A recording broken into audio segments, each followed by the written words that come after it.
शांति। आज हम सभी बहुत बहुत बहुत लकी हैं कि हमारे दिलाराम बाप दादा के, हमारे दिलजाराम बाप दादा के दिल वाले बच्चे और दिल्ली से स्वयं हमारा मोहित भाई जी हमारे साथ है। आज सभी कहते हैं कि डॉक्टर को भगवान का रूप मानते हैं और डॉक्टर से टाइम मिलता है, यह भी हमारे लिए बहुत बड़ी भाग्य की बात है। भाई जी के परिवार से भी सभी ज्ञान में हैं, सभी योगी हैं और बाबा के सहयोगी बच्चे भी हैं। और भाई जी बचपन से ही ज्ञान में हैं और भाई जी का लौकिक जो पढ़ाई है, भाई जी 17 गोल्ड मेडल मिला है भाई को, 17 गोल्ड मेडल मिला है भाई जी को विशेष। और हमारा दिल्ली जेबी हॉस्पिटल में सीनियर कार्डियोलॉजिस्ट। तो हम आज हमारे डॉक्टर भाई जी से, दिल वाले भाई से, भाई जी डबल डॉक्टर है, तो भाई जी से हम दिल खोल के सुनेंगे और भाई जी से भी दिल खोल के बात भी, कुछ हमारा मन की बात भी पूछेंगे। इससे पहले भाई जी कुछ सुनाए, फिर हमारा भाई जी मैं हमारे सेंटर के बारे में थोड़ा बता दूं, भुवनेश्वर सेंटर के बारे में। ये सेवा केंद्र है भुवनेश्वर एयरपोर्ट से 15 किलोमीटर दूरी पर, जिसको दादी संदेशी जी ने स्थापना किए थे और ये 28 साल से ये सेवा केंद्र है। और हमारे दीदी जी, दमयंती दीदी जी 35 साल से बाबा के बच्चे हैं और 35 साल से बाबा के घर में सेवा दे रहे हैं समर्पित के रूप से। अब दीदी जी, हमारे दमयंती दीदी जी का अनुरोध करूंगा, भाई जी का वेलकम करेंगे। ओम शांति। ओम शांति, ओम शांति, शांति। आज हम सबका बहुत बड़ा सौभाग्य का दिन है। भुवनेश्वर चंद्रशेखरपुर जो भी भाई बहन है, आपका क्लास सुनने के लिए बहुत उनका इच्छा है। और आप तो डबल डॉक्टर है और नील भाई हमारा आपका परिचय भी दिए हैं, तो आज हम सबको बहुत खुशी है। और सभी भाई बहन के तरफ से मैं आपको दिल से बार बार स्वागत करती हूँ, स्वागत करती हूँ, स्वागत करती हूँ। और आपसे जरूर आज तो हम सभी सुनेंगे, क्योंकि दिल की बातें भी सुनेंगे और जरूर धारणा के लिए कुछ भी सुनेंगे। तो आपको दोबारा मैं स्वागत करती हूँ। आप अभी शुरू कर। ओम शांति। थैंक यू दीदी, थैंक यू भैया, थैंक यू सो मच। और सबको दिल्ली से बहुत सारी, ढेर सारी याद प्यार स्वीकार हो। आज बहुत सुंदर हमको विषय मिला है और वो विषय है कि माया के चक्रव्यूह और माया के चक्रव्यूह पर विजय। तो बाबा जब मिल जाता है तो चक्रव्यूह और माया की बात हमारे जीवन से समाप्त हो जाती है। लेकिन फिर भी जीवन में चलते चलते कभी कभी ऊपर और नीचे, कुछ उतार चढ़ाव ब्रह्मांड लाइफ में हमारे आते ही है। और मुझे एक बहुत सुंदर कहानी ध्यान आती है। ये एक नेत्रहीन महात्मा की कहानी है। वो नेत्रहीन महात्मा बहुत ही शिव का बहुत बड़ा भक्त था और रोज अपनी कुटिया से करीब एक बड़ी पहाड़ी पर अकेले जाकर शिव के ऊपर फूल चढ़ाता था और उसकी पूजा और अर्चना करता था। तो ऐसे वो नित्य अपने जीवन में जब जाता था तो एक दिन उसके शिष्य ने पूछा कि महात्मा जी, आप तो नीचे भी जा सकते हैं लेकिन आप देख नहीं पाते, फिर भी आप इस पहाड़ के ऊपर अकेले जाते हैं, आपको डर नहीं लगता कि आप खाई में कहीं गिर जाएंगे? तो वो मुस्कुराने लगा और उसने कहा कि तुम बेटा अगले दिन मेरे साथ चलना। और अगले दिन वो उसको अपने साथ ले जाने लगा और उसे बोला उसने कि जब भी खाई कहीं पर तो तुम मुझे, जब भी कहीं खाई आसपास आए तो तुम मुझे रोक देना। जब वो चढ़ाई पर चढ़ रहे थे तो रास्ते में खाई आई तो उसके शिष्य ने उसे रोक दिया और रोक कर बोला कि महात्मा जी, खाई तो आ गई है। तो उसने कहा बेटा अब तुम एक काम करो, तो मुझे इसे खाई के नीचे धकेल दो। तो शिष्य हैरान हो गया। उसने कहा ये मैं कैसे कर सकता हूँ, ये तो मेरे से बिल्कुल संभव नहीं है। तो महात्मा ने कहा नहीं, मैं तुम्हें ऑर्डर करता हूँ कि तुम मुझे इस खाई से नीचे ढकेल दो। तो उस शिष्य ने कहा कि महात्मा जी, मैं नर्क भोग लूंगा लेकिन मैं आपको इस खाई से नीचे नहीं धकेल सकता। और उसकी आंखों से आंसू आ गए और वो उसके चरणों में गिर पड़ा। महात्मा ने उसे बहुत प्यार से उठाया और उठाकर उससे बोले कि बेटा, जब तुम मुझे इस खाई से नीचे नहीं धकेल सकते तो तुम ये सोचो कि जो मेरा भोला बाबा है, जो मेरा परमपिता परमात्मा है, मेरा पिता है, वो मुझे इस खाई से नीचे कैसे धकेल देगा? वो मेरा रक्षक की तरह कार्य करेगा ना। तो ये मेरा निश्चय है उसके ऊपर कि वो कभी भी मुझे किसी भी परिस्थिति से सदा बाहर निकालेगा। तो प्यारे बाबा के बच्चों, आप देखो कि जब हम बाबा के बनते हैं तो हमारे जीवन में निश्चय हो जाता है कि हमारा पिता कौन है। हम पहले जब भक्ति मार्ग में थे, भक्ति मार्ग में भी हम भगवान के पास जाते थे, देवी देवताओं के पास जाते थे, कभी किसी के पास जाते थे, कभी किसी के पास जाते थे। लेकिन जब यथार्थ परमपिता परमात्मा ने स्वयं आकर हमारा हाथ पकड़ लिया, हमको अपना बना लिया, तो फिर हमारा क्या लक्ष्य है? हमारा केवल एक ही आधार है इस जीवन का, वो है परमात्मा पर निश्चय। जितना परमपिता परमात्मा पर हर परिस्थिति, हर संबंध, हर प्रकार का जीवन में एक एक क्षण परमात्मा पर निश्चय रहेगा, उतना ही हमको प्राप्ति होती चली जाएगी, उतना ही हमारे जीवन में हम प्राप्ति का अनुभव करेंगे। लेकिन कई बार हम देखते हैं कि इस ज्ञान मार्ग में भी धीरे धीरे हम चलते रहते हैं, और चलते चलते हमारा निश्चय कभी कभी ऊपर होता है, कभी कभी नीचे होता है। और क्योंकि हमारा निश्चय कभी ऊपर कभी नीचे होता है, वही हमारी स्थिति का भी आधार बन जाता है। कभी स्थिति भी ऊपर होती है, कभी स्थिति भी नीचे होती है, और वही हमारी प्राप्ति का भी आधार बन जाता है। कभी हम बहुत अपने आप को सर्व प्राप्ति संपन्न आत्मा मानते हैं, अनुभव करते हैं, और कभी कभी हमारे मन की स्थिति बहुत नीचे हो जाती है। केवल इसका आधार क्या है? केवल इसका आधार निश्चय है। जैसे हम बाबा अपने इस ब्राह्मण लाइफ में चलते हैं तो हम क्या अनुभव करते हैं? कभी कभी हम कहते हैं बाबा ये परेशानी आ जाती है, बाबा ये मुश्किल आ जाती है। बाबा के आगे भी जाकर हम लोग भगत बन जाते हैं। बाबा कहता है मेरे बच्चे, लेकिन मरे बच्चे आकर मेरे पास भगत का रूप ले लेते हैं। तो आप सोचिए, किसी बच्चे को उठाकर एरोप्लेन की टिकट दे दी हो, लेकिन वो उससे उतर जाए, और उस एरोप्लेन का पायलट कौन है?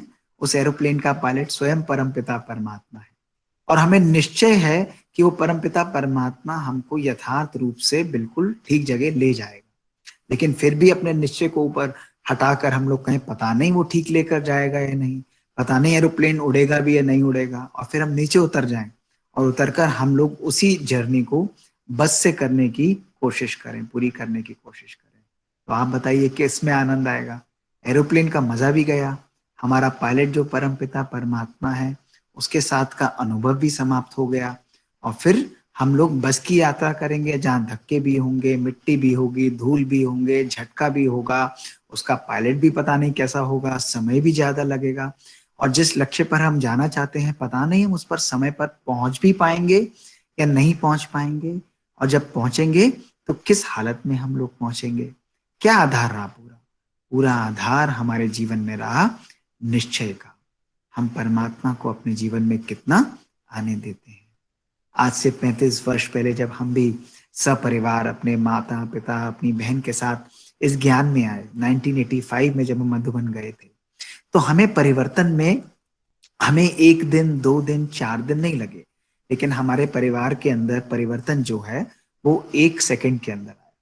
क्यों 1 सेकंड के अंदर आया? क्योंकि जब हम परमात्मा के घर पहुंचे, बाबा के घर पहुंचे, अपने घर पहुंचे, तो वहां हमको अनुभव हुआ जैसे परम पिता परमात्मा हमारा पिता दोनों अपनी बाहें खोलकर हमारा इंतजार कर रहा है, प्यार से हमको वो स्वीकार कर रहा है। जब परमात्मा हमको प्यार से अनुभव करते हैं हम लोग इस बात को कि परम पिता परमात्मा रोज प्यार से हाथ अपने खोलकर हमको अपनी बाहों में समा लेता है, अपने दिल में हमको समा लेता है। जब हम लोग ऐसा अनुभव करते हैं तो परमपिता परमात्मा का सहज रूप से हम अपने जीवन में हर क्षण उसके साथ का अनुभव कर सकते हैं। हम अपनी जिंदगी को कॉम्प्लिकेट स्वयं ही कर लेते हैं। जैसे जैसे हमारी जिंदगी चलती है तो कुछ ना कुछ प्रॉब्लम्स, कुछ ना कुछ ऐसे परेशानियों को हम स्वयं रच लेते हैं जो हमारे लिए जीवन में चक्रव्यूह का रूप ले लेती हैं। और क्यों चक्रव्यूह का रूप ले लेती हैं? क्योंकि स्वयं ही उस चक्रव्यूह को हम रचते हैं। बाबा तो आकर हमको उठाकर उससे उड़ा लेता है। वो ये नहीं कहता कि तुम इन परेशानियों का सामना करो। बाबा ने आज भी क्या बोला? बाबा ने यही बोला ना कि टोकरी वाले हो या ताज वाले हो, चॉइस तुम्हारा है। अगर टोकरी पहननी है, उठानी है, तो टोकरी भी उठा सकते हो। अगर ताजधारी बनना है तो ताज भी उठा सकते हो। लेकिन हम बाबा के बच्चे बनने के बाद भी हम कभी कभी अपने सर पर एक टोकरी उठा लेते हैं और टोकरी उठाकर फिर हम लोग क्या अनुभव करते हैं, जैसे हम चक्रव्यूह में फंस जाते हैं, परेशानियों में फंस जाते हैं, और फिर हम कहते हैं कि बाबा आकर हमको इससे बाहर निकालो। तो आज हम एक बहुत सुंदर यात्रा पर चलेंगे, सभी लोग इस यात्रा पर जाएंगे, और इस यात्रा में हम अनुभव करेंगे कि ऐसे छोटे छोटे चक्रव्यूह के ना 8 द्वार होते हैं और 8 प्रकार का चक्रव्यूह होता है। तो ऐसी 8 कौन से चक्रव्यूह है जो ब्राह्मण लाइफ में भी हम लोग अपने जीवन में बना लेते हैं, बाबा के होते हुए भी, परम पिता परमात्मा का साथ होते हुए भी। वो बाबा हमको कहता है कि बच्चे, जब से मैंने तुम्हें चुना है तब से लेकर अंत तक मैं तुम्हारे साथ हूं, हर पल तुम्हारे साथ हूं। ये बात जानते हुए भी, ये ज्ञान होते हुए भी फिर भी चक्र में फंस जाना, आप सोचिए कि क्या ये ज्ञानित्व आत्मा की निशानी होगी। इसका बहुत सुंदर प्रसंग महाभारत में आता है। जब हम महाभारत को सुनते हैं तो चक्रव्यूह की जब रचना की जाती है तो चक्रव्यूह को तोड़ने की जो कैपेबिलिटी थी, चक्रव्यूह को जो पार करने की, जो भेदने की जो शक्ति थी, वो केवल 2 लोगों में दिखाई जाती है। एक दिखाई जाती है वो अर्जुन में है, और दूसरा दिखाया जाता है जो महाभारत के अनुसार है वो श्री कृष्ण में है। और हम जानते हैं कि ये श्री कृष्ण हमारे लिए गीता ज्ञान दाता नहीं है, वो तो स्वयं परमपिता परमात्मा शिव बाबा गीता ज्ञान दाता है। तो जब हम ये सहज रूप से जान जाते हैं तो अर्जुन ने जब ये चक्रव्यूह का ज्ञान वो अपनी पत्नी सुभद्रा को दे रहा था और उनके गर्भ में अभिमन्यु था, तो जब वो ज्ञान दे रहा था तो अभिमन्यु ने ये बात बहुत ध्यान से सुनी कि चक्रव्यूह को कैसे भेदना है। लेकिन धीरे धीरे जब अर्जुन आगे बता रहा था कि उस चक्रव्यूह से बाहर कैसे निकलना है, तो शास्त्रों में गायन है कि सुभद्रा उस समय सो गई, और क्योंकि सो गई तो वो बाहर निकलने का रास्ता नहीं सुन पाई, और वो नहीं सुन पाई तो अभिमन्यु भी उस बात को नहीं सुन पाया। अर्थात उसे चक्रव्यूह में घुसने का रास्ता तो मिल गया, लेकिन उससे बाहर निकलने का रास्ता उसे नहीं मिल पाया। और फिर भी उसने अपने साहस का परिचय दिया, और साहस का परिचय देते हुए उसने चक्रव्यूह को भेदा, लेकिन अंतिम समय में वो वीर गति को प्राप्त हुआ। तो लोग अभिमन्यु का बहुत गुणगान करते हैं, और कोई इसमें 2 राय नहीं कि हम बच्चे, वो अभिमन्यु एक साहसी व्यक्तित्व के रूप में उसका चित्रण किया गया है। लेकिन अगर हम इसके भावनात्मक रूप से इसको हम देखें तो इसका भावनात्मक रूप हमें केवल एक शिक्षा देता है, और वो ये एक शिक्षा देता है कि हम अपने जीवन में किसी भी प्रकार का साहस रखें। हम अपने जीवन में चाहे कितनी भी शक्तियों का उपयोग करें, कितने भी साहस का हम उपयोग करें, लेकिन जब तक हम ज्ञान को संपूर्ण रूप से अपने जीवन में धारण नहीं करेंगे, हम ज्ञानित्व आत्मा नहीं बनेंगे, उस परम पिता परमात्मा के ज्ञान को यथार्थ रूप से हम अपने जीवन में आने नहीं देंगे, तब तक हम ना चक्रव्यूह के अंदर हम लोग बाहर निकल पाएंगे, ना हम उसको संपूर्ण रूप से भेद पाएंगे। और आज अक्सर देखा गया है कि हम भी बाबा के बच्चे, हम ज्ञान मार्ग में चल रहे हैं, बाबा की रोज अच्छी अच्छी बातें, मीठी मीठी बातें सुनते हैं, लेकिन सुनते हैं ये एक बात है, और सुनने के साथ साथ क्या हम उसको अपने जीवन में ला पाते हैं, क्या हम उसको अपने जीवन में उतारते हैं, या सुनते सुनते भी हमारा ध्यान कभी कभी इधर चला जाता है। हम केवल पॉइंट्स नोट कर लेते हैं, डायरी में डाल लेते हैं।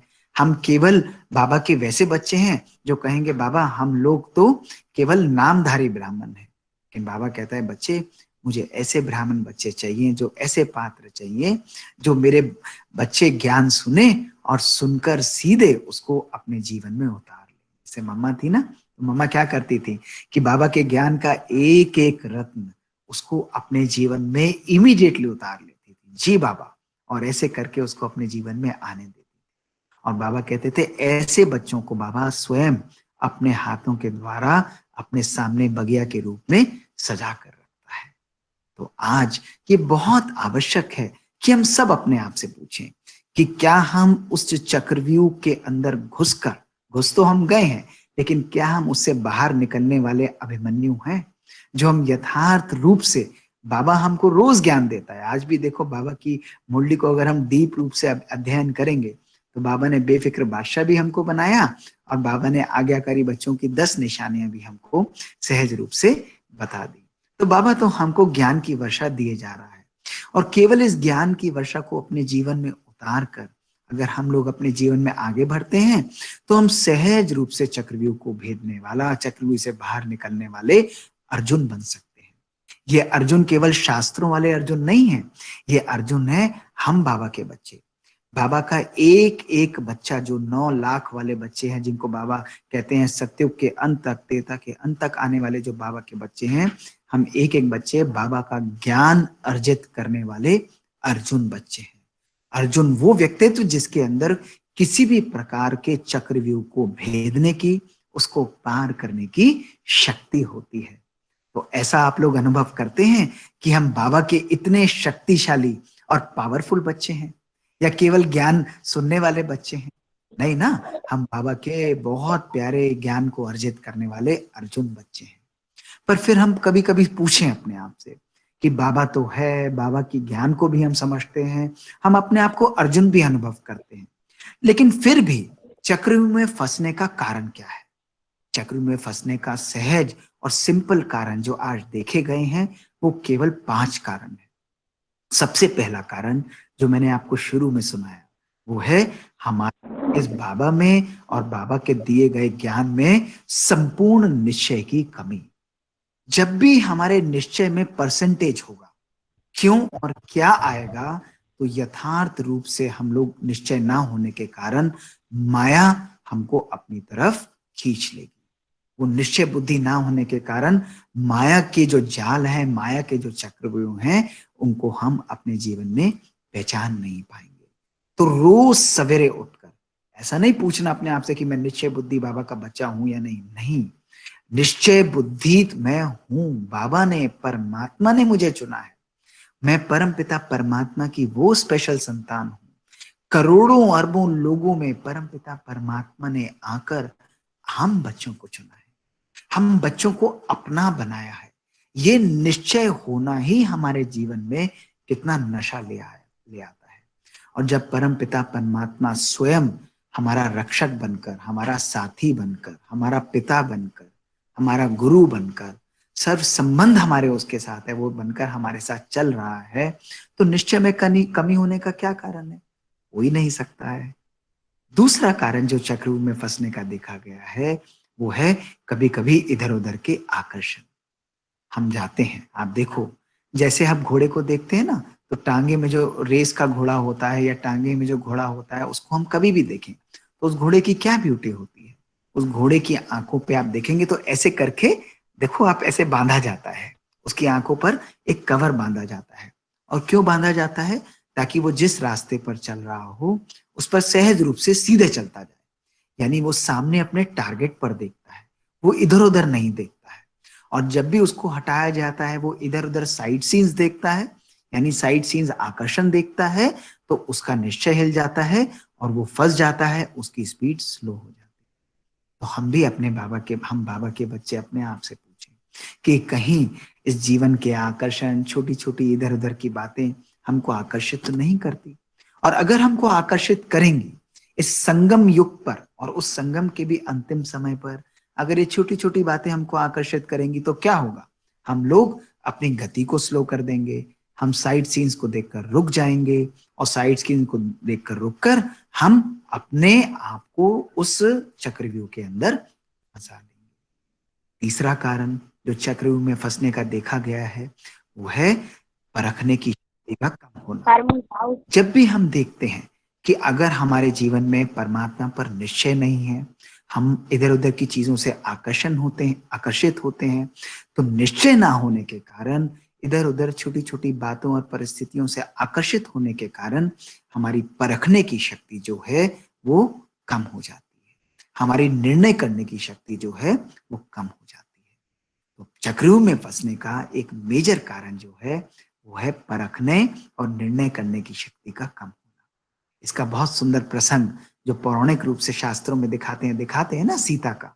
सीता ने क्या किया? उसके सामने जब सोने का हिरण आया, तो सोने का हिरण आने के कारण उसे परमात्मा पर निश्चय नहीं था, उसे राम पर निश्चय नहीं था, उसे लक्ष्मण पर निश्चय नहीं था। वो उस सोने के हिरण से आकर्षित हुई, उसने जिद किया। जिद और सिद्ध करना, ये भी चक्रव्यूह में फंसने का एक बहुत बड़ा कारण है। और जिद और सिद्ध करने के कारण, आकर्षित होने के कारण उसकी परखने और निर्णय करने की शक्ति समाप्त हो गई। निश्चय नहीं हुआ, आकर्षित होना, जिद करना, परखने और निर्णय शक्ति का समाप्त हो जाना, ये हमारे लिए चक्रव्यूह में फंसने का एक बहुत बड़ा कारण बन जाते हैं। और जब हम चक्रव्यूह में फंस जाते हैं, इसके बाद फिर हम लोग क्या करते हैं, हम मर्यादाओं का उल्लंघन कर देते हैं, हम उन रेखाओं का उल्लंघन कर देते हैं। और जब हमने बाबा की दी हुई लकीरों का, मर्यादाओं का उल्लंघन किया, बाबा ने जो श्रीमत दी है उसका उल्लंघन किया, निश्चय ना होने के कारण, परिस्थितियों की तरफ, लोगों की तरफ आकर्षित होने का कारण, परखने की शक्ति ना होने के कारण, जिद करने के कारण, तो हमको दुख का अनुभव होने लगता है। हम अपने जीवन में दुख को आकर्षित करते हैं, माया को आकर्षित करते हैं। तो आज हम बाबा के बच्चे सब अपने आप से प्यार से केवल इन पहली 5 चीजों को चेक करें। इन 5 चीजों को हम चेक करेंगे और इन 5 द्वारों को हम लोग बंद करें। पहला द्वार है निश्चय की कमी। क्या मेरा निश्चय आज भी बाबा पर संपूर्ण है या आज भी बाबा पर निश्चय संपूर्ण नहीं है? हम सब अपने आप से प्यार से पूछना चाहिए ना कि बाबा पर हमारा निश्चय कितना है। बाबा कहता है अगर मेरे पर निश्चय नहीं है, 1000 भुजाधारी परमात्मा पर निश्चय नहीं है, 2 भुजाधारी पर निश्चय है, तो जाओ भाई, मैं भी उस समय तुम्हारे को साथी नहीं बनता हूं, मैं तुम्हारे लिए साक्षी बन जाता हूं। और जब बाबा साक्षी हो जाता है, साथी है बाबा, लेकिन अपने निश्चय की कमी के कारण ही हम ही बाबा को साइड पर खड़ा कर देते हैं, उसको साक्षी बना देते हैं, फिर इस द्वार को हम लोग माया के लिए खोल देते हैं। तो आज इस द्वार को हम लोग बिल्कुल बंद करें, आकर्षण का द्वार भी बंद करें, अपना जिद और जिद करना इसको भी हम लोग बंद करें। और परखने और निर्णय की शक्ति ये स्वतः ही बढ़ जाएगी जब परमात्मा पर हमारा निश्चय संपूर्ण और पावरफुल तरीके से हो। तो फिर भी अगर हम लोग अपने आप को किसी भी प्रकार के जीवन में परेशानियों में अनुभव करते हैं, तो केवल हमें इन 8 चक्रव्यूहों के बारे में आज सोचना है। ब्राह्मण लाइफ में आज अगर हम देखें तो 8 चक्रव्यूह आज हम सबको बहुत परेशान करते हैं। ज्ञान में होते हुए भी 8 द्वार जो हैं, माया के बड़े चक्रव्यूह जो माया ने रचे हुए हैं, परमात्मा के होते हुए, बाबा के साथ होते हुए भी हम अपने आप को इसमें फंसा हुआ महसूस करते हैं। और इसका सबसे पहला जो बहुत पावरफुल चक्रव्यूह है, जो सब चक्रव्यूहों का आधार है, जिसको आकर बाबा सबसे पहले छुड़ाता है, वो है कर्मेंद्रियों का चक्रव्यूह, मैं का चक्रव्यूह, मैंपन का चक्रव्यूह। आप देखो हमारे ज्ञान का आधार क्या है, हमारे परिवर्तन का आधार क्या है। ब्रह्मा बाबा के जीवन के अंदर परिवर्तन का आधार क्या था? सबसे पहले आकर बाबा ने कहा कि परम पिता परमात्मा सर्वशक्तिवान, विश्व का रचयिता, उसको किसी का भी मैं स्वीकार नहीं है। मैं अर्थात बाबा कहता है हम अपने आप को मैला कर लेते हैं। मैं अर्थात हम अपने आप को अभिमान में ले आते हैं। मैं करते हुए ही हम अपने आप को एक बकरी का रूप ले लेते हैं, जो बाबा कहता है जिसका मूल आधार ही होता है हमारा देह, देह के अभिमान, देह के संबंध, देह के संपर्क, देह के प्रति हमारा मोह, देह के ही स्वभाव और संस्कार के वशीभूत हम लोग हो जाते हैं। तो बाबा जब सबसे पहले आए तो बाबा ने क्या किया? ब्रह्मा बाबा का सबसे पहले मैं बाबा ने हटा दिया। संपूर्ण समर्पण बाबा ने मैं को, मेरे को बाबा ने तेरे में परिवर्तित कर दिया। आज अगर हम अपने जीवन में भी सूक्ष्म रूप से हम देखें कि मुख से तो हम लोग बोलेंगे कि सब कुछ बाबा का है, बाबा ही देख रहा है, बाबा के ही हम बच्चे हैं, लेकिन अंदर सूक्ष्म बंधन आज भी मैं और मैं के मेरे अंदर मुझे बांध कर रखते हैं। मैं मेरे अंदर अभिमान, अपमान और अहम की फीलिंग को लाता है। अगर आज तनिक भी मेरे जीवन में, ब्राह्मण लाइफ में, मुझे स्थूल और सूक्ष्म में अभिमान और अपमान की फीलिंग आती है, तो इसका अर्थ है कि आज मैं के चक्रव्यूह से बाहर नहीं निकल पाया हूं। सोचने वाली बात, केवल इसको अपने जीवन में अनुभव करने वाली बात है। आज बाबा कहते हैं कि जब बाबा ने इसका बहुत सिंपल सॉल्यूशन दिया कि बाबा कहता है अच्छा बच्चे, अगर तुम्हें फिर भी मैं करने की आदत भी है, तो बाबा ने एक बारी मुरली में क्या कहा था, बाबा ने बहुत सुंदर सॉल्यूशन दिया था। तो जैसे ही मैं बोलूं तो मैं के द्वारा कौन ध्यान आता है, मैं कौन हूं? क्या ध्यान आएगा हमको? हमको ध्यान आएगा कि मैं एक चमकती हुई ज्योति बिंदु आत्मा हूं। और मैं के साथ दूसरा शब्द चोली दामन के साथ की तरह कौन सा जुड़ा होता है? वो है मेरा। बाबा कहते हैं कि जब मैं बोलता हूं मैं आत्मा हूं और मेरा बोलता हूं, तो क्या स्मृति में आना चाहिए? मेरा बाबा है। तो मैं आत्मा और मेरा बाबा। बाबा हमको अलग अलग विधियां बताता है कि हम अपने इस मैं के चक्रव्यूह से बाहर आ जाएं, अपने इस अहम की फीलिंग को समाप्त, अपने संस्कार, अपनी कर्मेंद्रियों के वशीभूत, जो हमने एक जहाल बुनकर रखा हुआ है ना, कौन सी कर्मेंद्रियां हैं? आज हम कहते हैं कि हम बाबा के बच्चे हैं, तो हमें रोज पूछना है कि हमारे हाथ ऐसे ही कर्म करते हैं जो ब्रह्मा बाबा के हाथ करते थे, जैसा शिव बाबा चाहता है? क्या हमारे कान कोई ऐसी बात तो नहीं सुनते जो बाबा कहता है कि मर्यादाओं के विरुद्ध है? क्या हम आंखों के द्वारा कोई ऐसी चीज तो नहीं देखते जो हमारे मर्यादाओं के विरुद्ध है? या कभी हम मुख के द्वारा कुछ ऐसे बोल या ऐसा भोजन तो नहीं खाते जो हमारी मर्यादाओं से विरुद्ध है? तो बाबा कहते हैं अपनी पांचों कर्मेंद्रियों को अपने कंट्रोल में रखना। बाबा हमें कहता है कि बच्चे तुम राज ऋषि हो, एक सुमान जो इस मैं के चक्रव्यूह को तोड़ने के लिए बहुत आवश्यक है, जो पावरफुल सुमान है इस पर विजय प्राप्त करने के लिए, वो है मैं राज ऋषि हूं। राज ऋषि। बाबा हमको क्या करता है? बाबा कहता है कि मेरे बच्चे राजा बच्चे हैं। राजा केवल स्वर्ग के राजा नहीं है, राजा अर्थात है कि सबसे पहले हम कर्मेंद्रियों के राजा हैं। अगर आज हम अपनी कर्मेंद्रियों के राजा बनते हैं, पांचों कर्मेंद्रियों के हम मालिक बनते हैं, हम इसके स्वामी बनते हैं, से उसको दिखाते हैं ना श्री कृष्ण को कि वो पांचों घोड़ों को अपने कंट्रोल में रखता है। तो इसी प्रकार हम विश्व के महाराजन महारानी बनने वाले हैं, तो क्या हम अपनी पांचों कर्मेंद्रियों को अपने कंट्रोल, अपने वश में रखते हैं? क्या हम उनको अपने अनुसार चलाते हैं? रोज सवेरे और शाम उठकर स्वामी बनकर, मालिक बनकर अपनी कर्मेंद्रियों को ऑर्डर देना है। तभी कहा जाता है ना कि हमारी जो कर्मेंद्रियां हैं, जो हमारा मन है, वो हमारे लिए बहुत बहुत सुंदर और बढ़िया स्वामी है। वो हमारे लिए एक सर्वेंट की तरह कार्य करता है, लेकिन अगर हम उस पर नियंत्रण ना करें तो वही स्वामी जो है वो हमारे लिए एक बहुत डेंजरस मास्टर का रूप ले लेता है। वो हमारे लिए खतरनाक मास्टर का रूप ले लेता है। लेकिन आज हम राजा बनकर अपनी कर्मेंद्रियों के ऊपर शासन करें, अपनी कर्मेंद्रियों के ऊपर हम लोग विजय प्राप्त करें, ये बहुत आवश्यक है। तो सदा रोज सवेरे उठकर चेकिंग करनी है। ब्रह्मा बाबा ने क्या किया?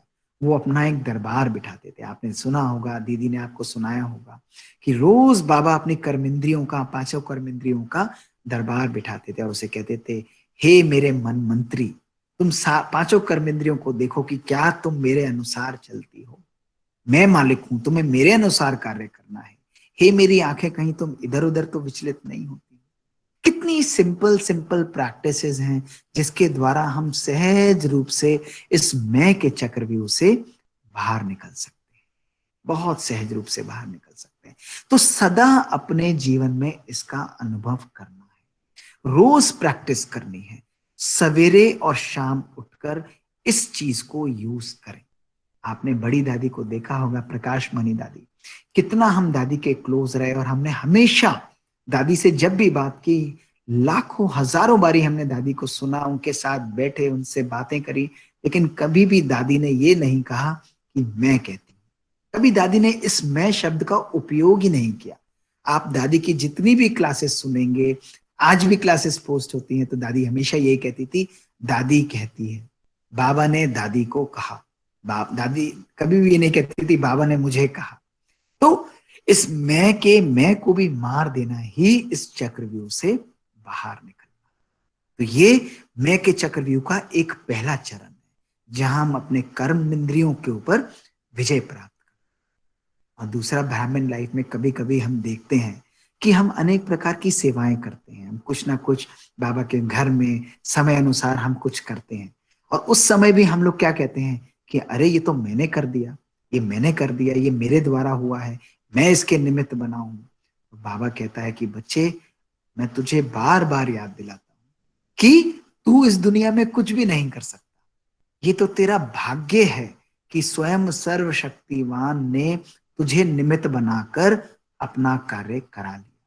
सदा इस चीज को हम अपने जीवन में ध्यान रखें कि हमारी क्या शक्ति है, हमारी क्या क्षमता है। वो तो परमपिता परमात्मा सर्वशक्तिवान है, वो तो विश्व का रचयिता है।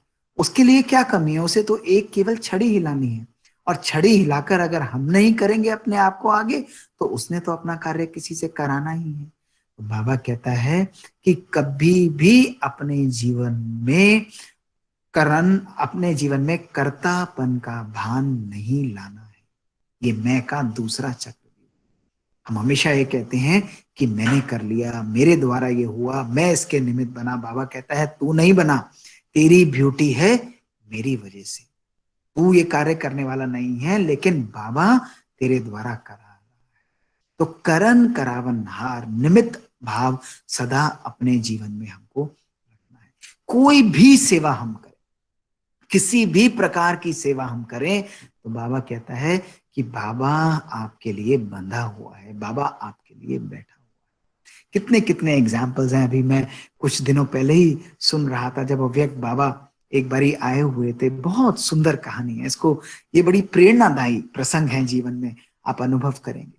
तो यज्ञ में कितने बाबा के बच्चे हैं जो निश्चल निस्वार्थ बाबा की सेवा करते हैं, जिनके अंदर मैंपन का भाव भी नहीं आता, जो बाबा कहते हैं बाबा की सेवा है, बाबा करा रहा है, बाबा ऐसे कर रहा है। तो एक बारी अव्यक्त बाबा आए हुए थे, तो उस समय हमारे भाई थे मधुबन के अंदर जो कि बर्तन धोने की सेवा थी, और बाबा उस समय 5 या 6 बजे आते थे और सवेरे 6 बजे जाते थे।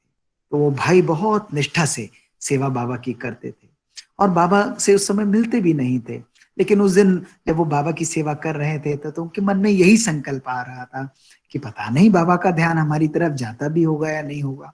हम तो बाबा के बर्तन धोते हैं, बाबा वहां मुरली चला रहे हैं, बाबा के कितने बच्चे समीप हैं, बाबा कितने प्यार से उन बच्चों से बातें कर रहे हैं। तो बाबा जो उस समय ओम शांति भवन में आए हुए थे, और वो पांडव भवन में बाबा के बच्चों के बर्तन साफ कर रहे थे, तो रात को 10 बज गए, 11 बज गए, 12 बज गए, तो लेट समय तक बाबा की वो सेवा कर रहे थे। और जैसे वो वहां से समाप्त उनका कार्य हुआ और वो अपने कमरे की तरफ जा रहे थे, तभी उनको एक भाई बुलाने आया कि बाबा ने आपको याद किया है। तो वो फट से ओम शांति भवन गए, तो वहां देखा कि बाबा ने उनको स्टेज पर बुलाया है, और उस मुरली में बाबा ने बोला कि बाबा के कितने बच्चे हैं जो छोटी छोटी सेवाएं करते हैं, बर्तन साफ करना है, इधर उधर की छोटी छोटी सेवाएं बाबा के बच्चे करते हैं। तो बाबा कहता है कि वो बाबा के अनन्य बच्चे हैं, और वो निश्चल सेवा करते थे। तो बाबा ने प्यार से उनको अपने पास बुलाया, उनको दृष्टि दी, उनके सर पर हाथ फेरा, उनसे हाथ मिलाया, और फिर उनके हाथ आगे करके उनके हाथ में बाबा ने अपनी मुट्ठी भरकर लड्डू दिए। तो उनकी आंखों से आंसू आ गए कि देखो परमपिता परमात्मा भी हमारे संकल्पों को कैसे कैच करता है। और फिर बाबा ने यही नहीं, फिर बाबा ने अपने दोनों हाथों को लिया, और दोनों हाथों को लेके उनके दोनों हाथों के अंदर लड्डू भर दिए। उनकी आंखों से अश्रु धारा बह रही थी। फिर बाबा ने बहुत प्यार से उनको फूल दिया, और फिर बाबा ने पूरा बर्तन उठाया, पूरा बर्तन लड्डुओं का उठाया, और उससे कहा कि अपनी झोली आगे करो। तो उसने अपना कुर्ता आगे कर दिया, और कुर्ता आगे करके बाबा ने खुद स्वयं अपने हाथों से सारे लड्डू उनकी झोली के अंदर डाल दिए। तो आप सोचो कि केवल निस्वार्थ सेवा करना बाबा को, तो बाबा तो सर्वशक्तिवान है ना, वो हमारे दिल की भावनाओं को क्यों नहीं कैच करेगा। केवल अपने मन को स्वच्छ बनाना है, अपने मन को प्यार से बाबा के दिल से बाबा के साथ जोड़ना है। अगर हम इतना दिल की समीपता, इतनी दिल की सच्चाई और सफाई बाबा के साथ रखते हैं, तो बाबा कहता है बच्चे तेरे शुद्ध संकल्प मेरे साथ आते हैं, मैं तेरे संकल्पों को कैच करता हूं। हमने अपने जीवन में भी यही अनुभव किया। केवल प्यार से हम बाबा को कहते थे बाबा आप ऐसे करना है, बाबा दिल से हम बाबा को याद करते थे। बाबा कहता है लो बच्चे, मैं तेरे लिए सदा हाजिर हूं, मैं तेरे लिए करने के लिए बैठा हूं। और जहां मैंने अपने जीवन में ये यूज किया कि मैं करने की कोशिश करता हूं, तो बाबा कहता है तू नहीं करता है, मैं ही तेरे जीवन में एक कार्य कराता हूं। तो पहला चक्रव्यूह मैं का चक्रव्यूह, और इसके दोनों भावों को कि ना तो मैं शरीर हूं, ना ये कर्मेंद्रियां मेरे को गमन करती हैं, लेकिन मैं एक राज ऋषि हूं, राजा हूं अपनी कर्मेंद्रियों का, और ऋषि हूं क्योंकि सब कुछ होते हुए भी मैं इन सब से विलुप्त हूं, इन सब के अंदर मेरा कोई भी अटैचमेंट नहीं है। और दूसरा, कोई भी कर्तापन मैंपन का भाव नहीं, बाबा करा रहा है। आप कुछ भी करो, देखो बाबा हमको निमित्त बना रहा है। कोई छोटा भी हम कार्य करें ना, बाबा ने करा लिया, बाबा की सेवा है। हम बार बार जब इसका अपने जीवन में अनुभव करेंगे तो वो जीवन, वो जो प्यार है बाबा का, वो जो प्राप्ति है बाबा की, वो सहज रूप से हमको इस मैं के चक्रव्यूह से मुक्त कर, सहज अनुभव हमको। ब्राह्मण लाइफ में कभी कभी जब हम आगे चलते हैं तो हम लोग और चक्रव्यूह में फंस जाते हैं, और जिस चक्रव्यूह का जो दूसरा और पावरफुल द्वार देखा गया है जहां हम लोग फंस जाते हैं, वो है व्यर्थ का चक्रव्यूह।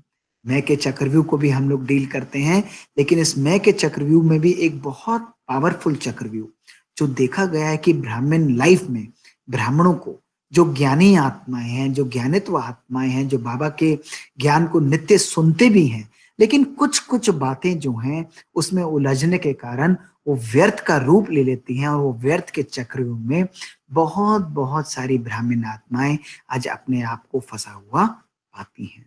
और उस व्यर्थ के 3 या 4 विभिन्न विभिन्न रूप देखे जाते हैं, 3 या 4 अलग अलग प्रकार के रूप देखे जाते हैं, और सब अपने जीवन में इसको अनुभव करना। बाबा जब आते हैं तो बाबा हमको सबसे पहले व्यर्थ से हटाकर समर्थ बनाते हैं। बाबा कहता है, बच्चे व्यर्थ चीजों में समय नहीं बिताना है। क्यों? क्योंकि बाबा हमको समय की पहचान देता है। जब हमको पता है कि ये गेट जो है 1 दिन या 2 दिन में बंद होने वाला है, या 1 घंटे में बंद होने वाला है, और हमारे पास केवल 1 घंटा 1 मिनट का समय है, तो क्या हम किसी और चीज में अपना समय वेस्ट करेंगे? नहीं करेंगे ना। हम दौड़ दौड़ के जाएंगे ताकि हम लोगों को भी उसमें एंट्री मिल जाए। ऐसी कोई अच्छी सी चीज है जहां हम जा रहे हैं, या कोई ऐसा जगह हमको जाना है। या हम अगर इसी प्रकार से देखें, जब हम बाबा मिलन में जाते हैं तो बाबा मिलन में हमको मालूम है कि गेट इस समय पर खुलेगा और इस समय पर बंद होगा, तो हम क्या करते हैं? हम लाइन लगा लेते हैं। क्यों? क्योंकि हमें पता है उसकी हमें वैल्यू है। इसी प्रकार आज बाबा ने आकर हमको समय की पहचान दी, और उस समय की पहचान देकर बाबा कहता है कि इस संगम का एक एक सेकंड जो है पूरे कल्प के अनेकों अनेकों सालों के बराबर है। तो जब हमको ये पहचान मिलती है, तो ये पहचान होते हुए भी हम लोग कभी कभी व्यर्थ में फंस जाते हैं। और वो व्यर्थ के अनेक रूप जो हैं वो क्या हैं? वो है दूसरों के बारे में बातें करना, चिंतन करना, पर चिंतन। अभी हम देखें पूरे दिन में अपने आप को हम चेक करें, अपने परिवार को चेक करें, अपने परिवार के अंदर अलग अलग प्रकार की जो हमारी एक दूसरे से बात होती है उसको चेक करें। कहीं कोई हमारा ऐसा समय तो नहीं जाता कि वो व्यक्ति क्या कर रहा है, उसका जीवन में कैसे चल रहा है, उसका क्या पुरुषार्थ है, वो कैसे कर रहा है? नहीं, मुझे किसी भी आत्मा, किसी भी व्यक्ति के बारे में चिंतन नहीं करना है। कोई भी चिंतन नहीं करना है। ये भी चिंतन नहीं करना है कि उसका पुरुषार्थ कैसा है, ये मेरे अंदर ही भावना लाएगा। हमें केवल ब्रह्मा बाबा, बड़ी दादियों को देखते हुए, उनके पुरुषार्थ से प्रेरणा लेते हुए हमें स्व चिंतन में अपने संकल्पों को परिवर्तन, दूसरों के बारे में 1 सेकंड भी हमने चिंतन किया, उनके स्वभाव के बारे में, उनके बिहेवियर के बारे में, उनके ऑरा के बारे में, यानी हमारा ध्यान किसकी तरफ आकर्षित हुआ? हमारा ध्यान हुआ स्थूल देहधारी की तरफ। क्या ये बाबा की श्रीमत है? क्या बाबा ने बोला है कि तुम हर एक अच्छे देहधारी को देखते जाओ और उनके बारे में चिंतन करो? किसी मुरली में बाबा ने ये बात कही है? या किसी भी मुरली में बाबा ने ये कहा है? बाबा ने केवल ये कहा है कि बच्चे, तुम्हारे सामने जो लिविंग एग्जाम्पल है, तुम्हारे सामने जो लिविंग एग्जाम्पल है वो है ब्रह्मा बाबा। तुम्हारे सामने बड़ी दादियां हैं, तुम्हारे सामने मम्मा है, दीदी है। बाबा कहता है इनके बाबा के बारे में, बाबा के जो चरित्र है, जिस तरह बाबा ने अपने जीवन को जिया, वो हमारे सामने एक प्रैक्टिकल एग्जाम्पल है। दादियां हमारे सामने प्रैक्टिकल एग्जाम्पल है। उनके जो चरित्र है, उनके जो स्वभाव और संस्कार है, उनको हम एक्यूरेटली फॉलो करें, चिंतन करें, और उसके बारे में चिंतन करते करते क्या हम उसको अपने स्वरूप में ला सकते हैं? क्या हम उसको स्वरूप उसका बन सकते हैं? जिस तरह ब्रह्मा बाबा ने अपनी दिनचर्या को फॉलो किया, क्या उसी दिनचर्या को मैं एक्यूरेटली अपने जीवन में किस तरह फॉलो कर सकता हूं? यह है यथार्थ स्वचिंतन। और किसी भी देहधारी के बारे में सोचना, उसकी प्रेज करना, उसकी बुराई करना, ये वैल्यू न्यूट्रल है। अति किसी आत्मा की भी प्रेज करना बहुत अच्छा है, बहुत बढ़िया है, बहुत मधुर है, बहुत मीठी है, ये भी एक परचिंतन का सूक्ष्म रूप है, बहुत पावरफुल सूक्ष्म गहन रूप है। नहीं, हमको ज्ञान देने वाला कौन है? कौन ज्ञान दे रहा है हमको? कोई हमको देहधारी ज्ञान दे रहा है? आप खुद ही सोचो। बाबा हमको ज्ञान दे रहा है, परमपिता परमात्मा आकर हमको ज्ञान दे रहा है। बाबा की मुरलियां कितनी गहन मुरलियां हैं। आज की मुरली को अगर आप 2 या 3 बार भी पढ़े, सारी बातें उसमें बाबा ने स्पष्ट की हुई हैं। बेफिक्र बादशाह बाबा बनाता है। क्यों? बाबा कहता है टोकरी अपने सर से हटा दो। किस चीज की टोकरी हटाएंगे? पर चिंतन की टोकरी, पर दर्शन की टोकरी। दूसरी आत्माओं को देखना, उनके स्वभाव संस्कार, उनके चरित्र को देखना, वो कैसे कर रहे हैं, कैसे बात कर रहे हैं। नहीं, बाबा कहता है तुम केवल ब्रह्मा बाबा को देखो, दादियों को देखो, ये तुम्हारे सामने श्रेष्ठ चरित्र है। ये वो हैं जो बाबा के मुरब्बी बच्चे हैं, जिन्होंने बाबा के जो शिक्षाएं हैं उनको अपने जीवन में एक्यूरेट फॉलो किया है। और क्या आज हम कभी कभी किसी आत्माओं को देखकर या स्थूल रूप से भी किन्हीं लोगों से प्रभावित हो जाते हैं? पर दर्शन हम लोग करते हैं, उनके बारे में सोचना, उनके बारे में चिंतन करना, पर चिंतन पर दर्शन हमारे लिए एक बहुत बड़ा पावरफुल व्यर्थ का रूप ले लेता है, बहुत पावरफुल व्यर्थ का रूप। और तीसरा जो व्यर्थ का बहुत पावरफुल रूप है वो है परमत। बाबा ने कहा है कि तुम्हें किसी की भी मत को फॉलो नहीं करना है। हमारी मत है केवल श्री श्री श्री मत। शिव बाबा की दी हुई मुरली हमारे लिए जीवन में एक्यूरेट आईना है, हमारी श्रीमत, एक्यूरेट आईना। और कोई की भी मत जो है वो हमारे लिए एक्यूरेट नहीं है। बाबा की मुरलियां हमारे जीवन में एक्यूरेट आईना है जो हमको करना है। बाबा क्या कहता है कि हमें किसी भी व्यक्ति, किसी भी स्थूल आत्मा के बारे में चिंतन नहीं करना, उसके बारे में उसका दर्शन नहीं करना, और ना उसकी मत पर हमको चलना है। हमको इसको स्वचिंतन, स्वदर्शन और श्री मत में परिवर्तित करना है। स्वचिंतन, स्वदर्शन और श्रेष्ठ श्रीमत में फॉलो या परिवर्तन करना है। यदि कोई व्यक्ति कैसा करता है, बाबा कहता है कि किसी भी मुरली में, किसी भी बाबा ने कहीं पर भी हमको डायरेक्शन नहीं दी है कि बच्चे तुम किसी भी आत्मा के प्रति जज या वकील बनो। बाबा कहता है ये लिबर्टी मैं तुमको कभी भी नहीं देता, ये श्रीमत के अगेंस्ट है।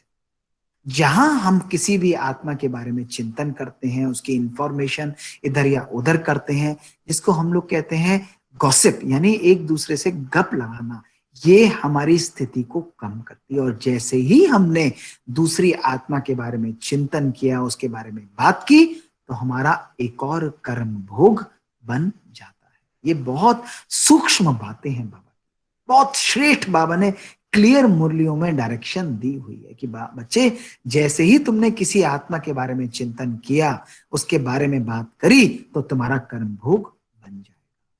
तो बाबा ने कहा स्वचिंतन करो, स्वदर्शन करो, बाबा की श्रीमत पर चलो और साक्षी दृष्टा स्थिति रखो। इस पुरुषार्थ की इस रेस में साक्षी दृष्टा होने का सबसे सुंदर एक्सपीरियंस है कि किसी का भी पार्ट, किसी का भी रोल हमारी स्थिति को विचलित नहीं करता है।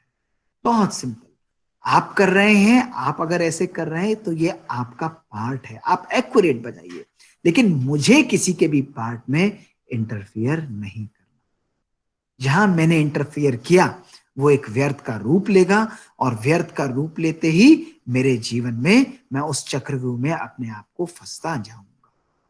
जहां मैंने व्यर्थ चिंतन में अपने आप को फंसाया, जहां व्यर्थ संकल्प आए, तो तीसरा चक्रव्यूह जो मैं स्वतः ही अपने जीवन में एंटर कर जाता हूं, वो है संकल्पों का चक्रव्यूह। व्यर्थ के चक्रव्यूह से हम लोग कहां एंटर करते हैं? वो है संकल्पों का चक्रव्यूह। संकल्पों का चक्रव्यूह, जहां हम लोग स्वचिंतन, स्वदर्शन करते हैं, तो हमारे संकल्प कैसे होते हैं? हमारे संकल्प श्रेष्ठ होते हैं, हमारे संकल्प स्वयं के उत्थान के प्रति होते हैं। और जहां हम पर चिंतन प्रदर्शन करते हैं तो हमारे संकल्प कैसे हो जाएंगे? हमारे संकल्प नेगेटिव हो जाएंगे। हमारे संकल्प एक दूसरे के लिए कभी कभी एक दूसरे को गिराने लायक। हमारी आत्मा का सबसे सुंदर वाहन वो क्या है?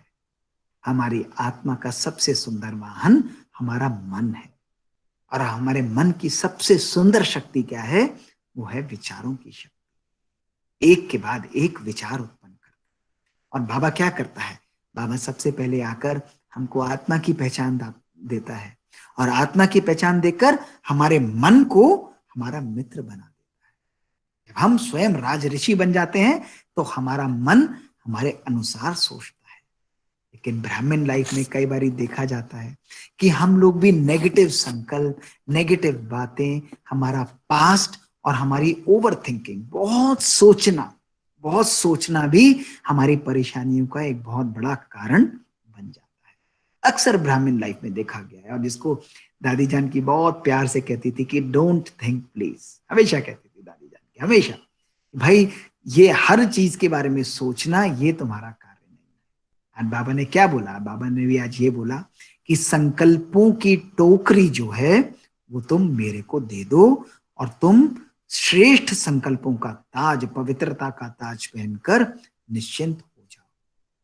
जब हम बाबा की तरफ समर्पित हो जाते हैं, बाबा को अपने जीवन में आने देते हैं, तो हमारे सोचने का भी कार्य बाबा करता है। बाबा कहता है तेरा एक एक संकल्प जो है उसको भी मैं अपने अनुसार ही उत्पन्न करता हूं, अपने अनुसार ही बाबा कहता है मैं उसको चलाता हूं। क्यों? क्योंकि हम बाबा के ट्रस्टी बच्चे हैं, बाबा के समर्पित बच्चे हैं, बाबा के निश्चय बुद्धि बच्चे हैं। तो जब हम ट्रस्टी हैं तो ना देह हमारा, ना देह के संबंध हमारे, ना देह के पदार्थ हमारे, तो संकल्पों पर हमारा अधिकार कहां से आएगा? बिल्कुल नहीं।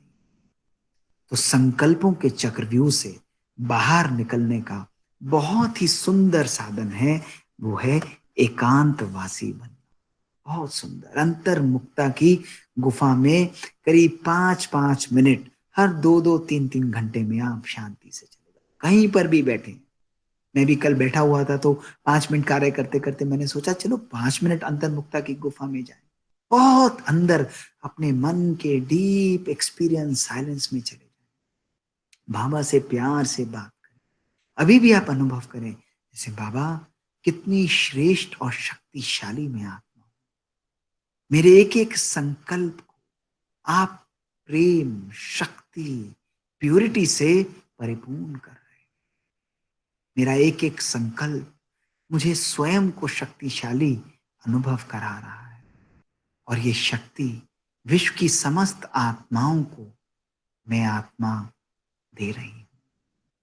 तो ऐसे अंतर्मुक्ता की गुफा में जाकर बाबा को अपने साथ बुलाकर, बाबा को साथी बनाकर दोनों बाबा के साथ बात करें, प्यार से बात करें। अंतर्मुक्ता अर्थात स्वयं से और बाबा से बात करना, एकांतवासी बनना, यह अपने संकल्पों को दिशा निर्देश देना, अपने संकल्पों को अपने अनुसार चलाना। जब ये प्रैक्टिस हम रोज बार बार करेंगे, सोने से पहले 5 मिनट, सवेरे उठकर हम लोग योग लगाएं, और योग के बाद भी चलते चलते हम देखें कि हम बाबा के साथ कार्य कर रहे हैं। जैसे आज भी आपने मुरली में क्या सुना? मुरली में बहुत सुंदर बाबा ने बोला कि जिसे बाबा के साथ हम चल रहे हैं, वो साथीपन का अनुभव जब हम लाते हैं तो बाबा कहता है तेरे जीवन में सोचने का भी कार्य मैं करता हूं। बाबा कहता है कि इस जन्म में बाबा का बनते ही सारा पास्ट तेरा मैं समाप्त कर देता हूं। वो हमारी पास्ट समाप्त हो जाती है। आपने देखा जब ब्रह्मा बाबा ज्ञान में आए तो बाबा ने क्या किया? अपने पास्ट को परिवर्तित कर दिया, उसको फुल स्टॉप लगाकर 1 सेकंड में चेंज कर। बाबा ने अपना धन, अपना सब कुछ समाप्त कर, जिसको बाबा ने कहा ना कि अल्फ को अल्लाह मिला और बे को मिली बादशाही, आई तार अल्फ की और हुआ रेल का राही। तो कितनी सुंदर बात ब्रह्मा बाबा ने इसको कहा कि जैसे ये बात आई और 1 सेकंड में जो प्राप्ति थी हमको, जो मुझे चाहिए था वो मुझे मिल गया। तो ये स्थूल चीजें, ये नेगेटिव चीजें मुझे क्यों आकर्षित करें? तो जब हम बाबा की तरफ समर्पित हो जाते हैं संपूर्ण रूप से, तो हमारा पास्ट समाप्त हो जाता है। हमारे पास्ट का कोई भी आधार हमारे जीवन में नहीं रहता है। संकल्पों का चक्रव्यूह हम लोग सहज रूप से समाप्त कर लेते। तो तीसरा चक्रव्यूह जो ब्राह्मण लाइफ में क्या है, वो है संकल्पों का चक्रव्यूह। और इससे बाहर निकलने के लिए अंतर्मुखता की गुफा में हम लोग जाएं, अपने संकल्पों को बाबा के साथ जोड़ें, फुल स्टॉप हम लोग लगाएं। जब हम ब्राह्मण लाइफ में मैं के चक्रव्यूह, व्यर्थ के चक्रव्यूह, संकल्पों के चक्रव्यूह में फंस जाते हैं, तो चौथा चक्रव्यूह जो हमारे जीवन में हमको बहुत परेशान करता है, वो है संबंधों का चक्रव्यूह। जब संकल्प हमारे नियंत्रण में नहीं है, जब संकल्प हमारे जीवन में, हमारे अपने कंट्रोल में नहीं है, हमने बाबा को अपने जीवन में नहीं आने दिया, तो इसका अर्थ है कि हमारा बाबा से सर्व संबंध नहीं है।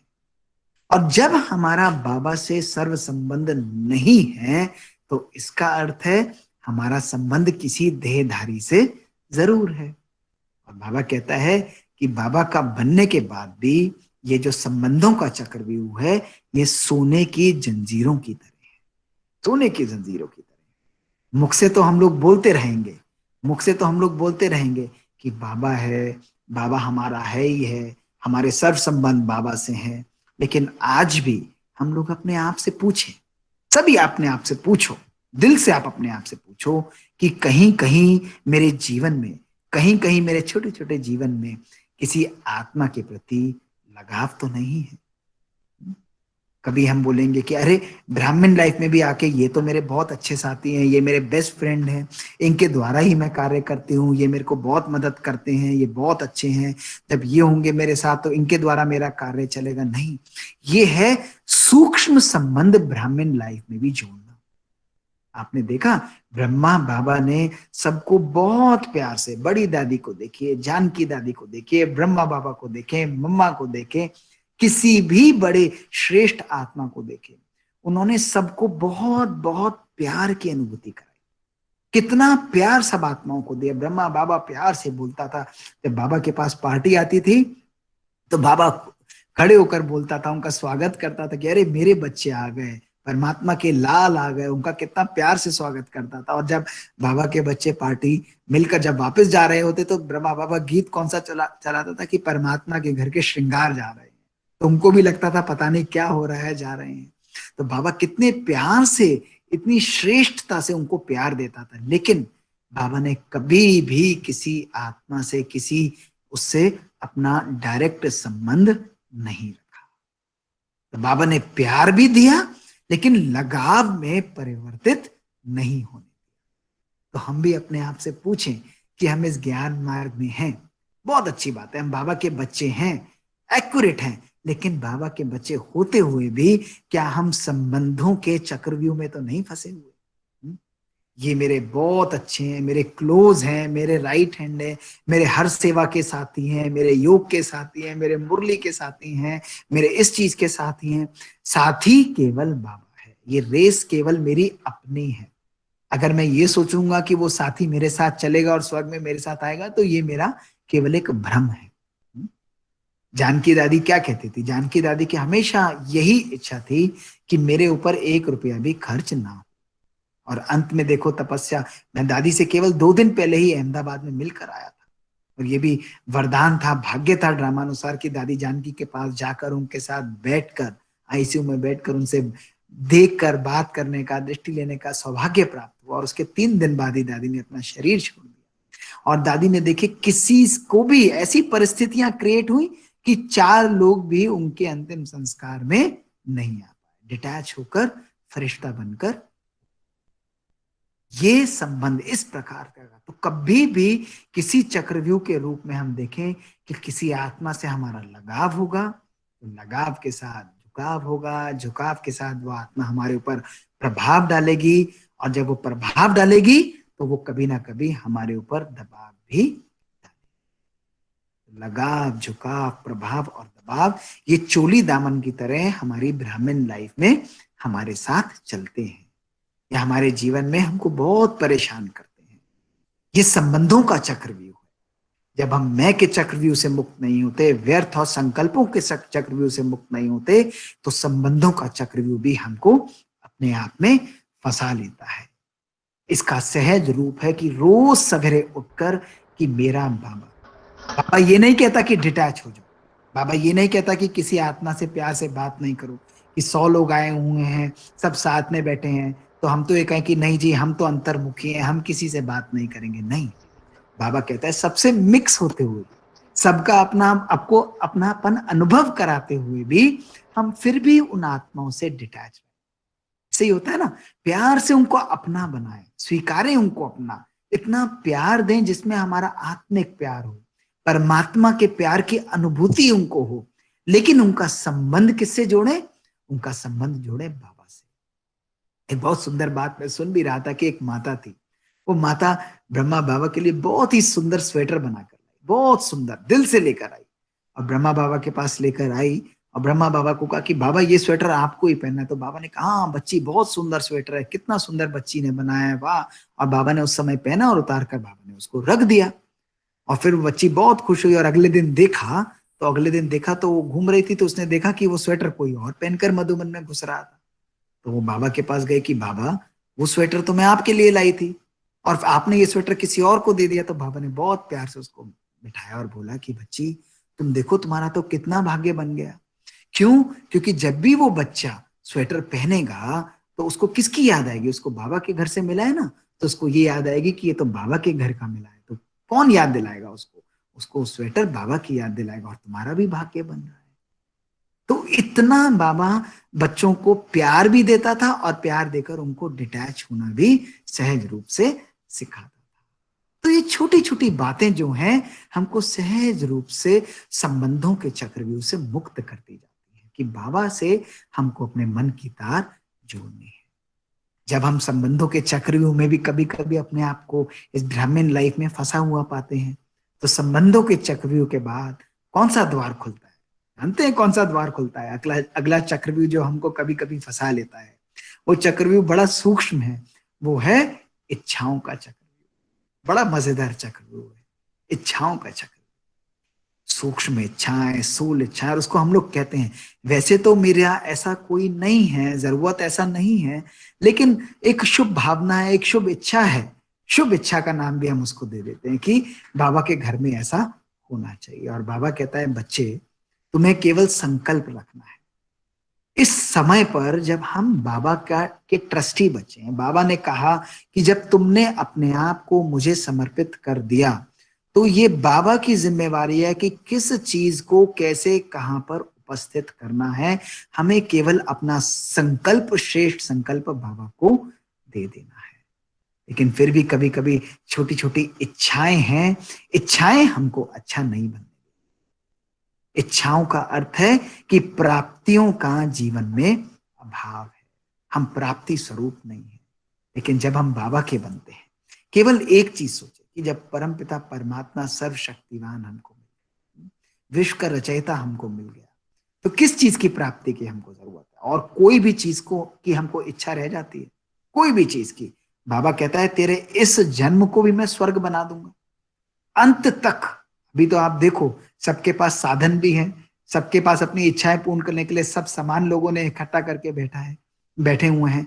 लेकिन सबसे ज्यादा मजा अगर इस पूरी दुनिया में कोई उठा रहा है तो मेरा मानना है वो बाबा के बच्चे इस दुनिया में सबसे ज्यादा मजा उठा रहे हैं। क्यों?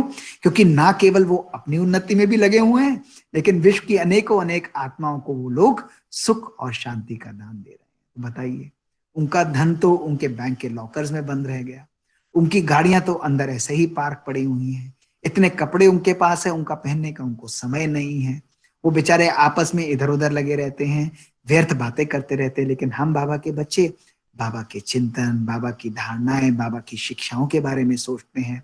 बाबा की इतनी सुंदर सुंदर मूल्यें हैं जो चली हैं, जो हमको धारणा मूर्त बनाती हैं, उन शिक्षाओं को हम अपने जीवन में अनुभव कर रहे हैं। कितना श्रेष्ठ बाबा ने हमारा जीवन बना दिया है। स्वयं ही सोच कर देखो, अभी इस समय अनुभव करो कि क्या आपको अंदर से एक खुशी नहीं आती है? क्या आपको अभी भी अनुभव नहीं होता कि जहां दुनिया के लिए तो लॉकडाउन है, लेकिन हम लोगों के लिए तो सारे लॉक खुले पड़े, बाबा हमको उड़ा कर ले जा रहा है। बाबा कहता है लॉकडाउन दुनिया वालों के लिए है, लेकिन हम तो इस दुनिया से उड़ते ही चले जा रहे हैं, प्यार से उड़ते ही चले जा रहे हैं। हम सब बाबा के बच्चे, चाहे बाबा के हम छोटे बच्चे हैं, गरीब बच्चे हैं, ऐसे बच्चे हैं। बाबा को है भी गरीब बच्चे पसंद, बाबा को करोड़पति बच्चे पसंद नहीं है। बाबा के वो गरीब बच्चे बाबा को पसंद हैं जिनकी भावनाओं में वो पद्मा पदम पति है। क्योंकि आप बाबा के एक एक बच्चे जो दिल से बिल्कुल स्वच्छ हैं, निर्मल हैं, जिनका दिल पवित्र है, जिनका दिल बिल्कुल स्वच्छ है, ऐसे ही है ना माताएं। आप देखो, मैं देख भी रहा हूं, किसी किसी भोली भोली माताएं सामने दिख रही हैं, ऐसी माताएं हैं, ये बाबा के दिल में समाई हुई माताएं हैं। तो बाबा कभी भी धन का नहीं कहता। बाबा ये नहीं कहता कि बाबा करोड़पति लोगों के लिए आता है। बाबा को आपने कभी सुना कि बाबा धनाढ्य लोगों के लिए आता है, या बाबा जो बाबा को ज्यादा धन देगा बाबा उसका कल्याण करेगा? बाबा कहता है, बाबा भावना के पीछे, बाबा कहता है भाड़ा पूरा, भावनाओं के पीछे। बाबा कहता है यही आधार है जीवन में परिवर्तन का।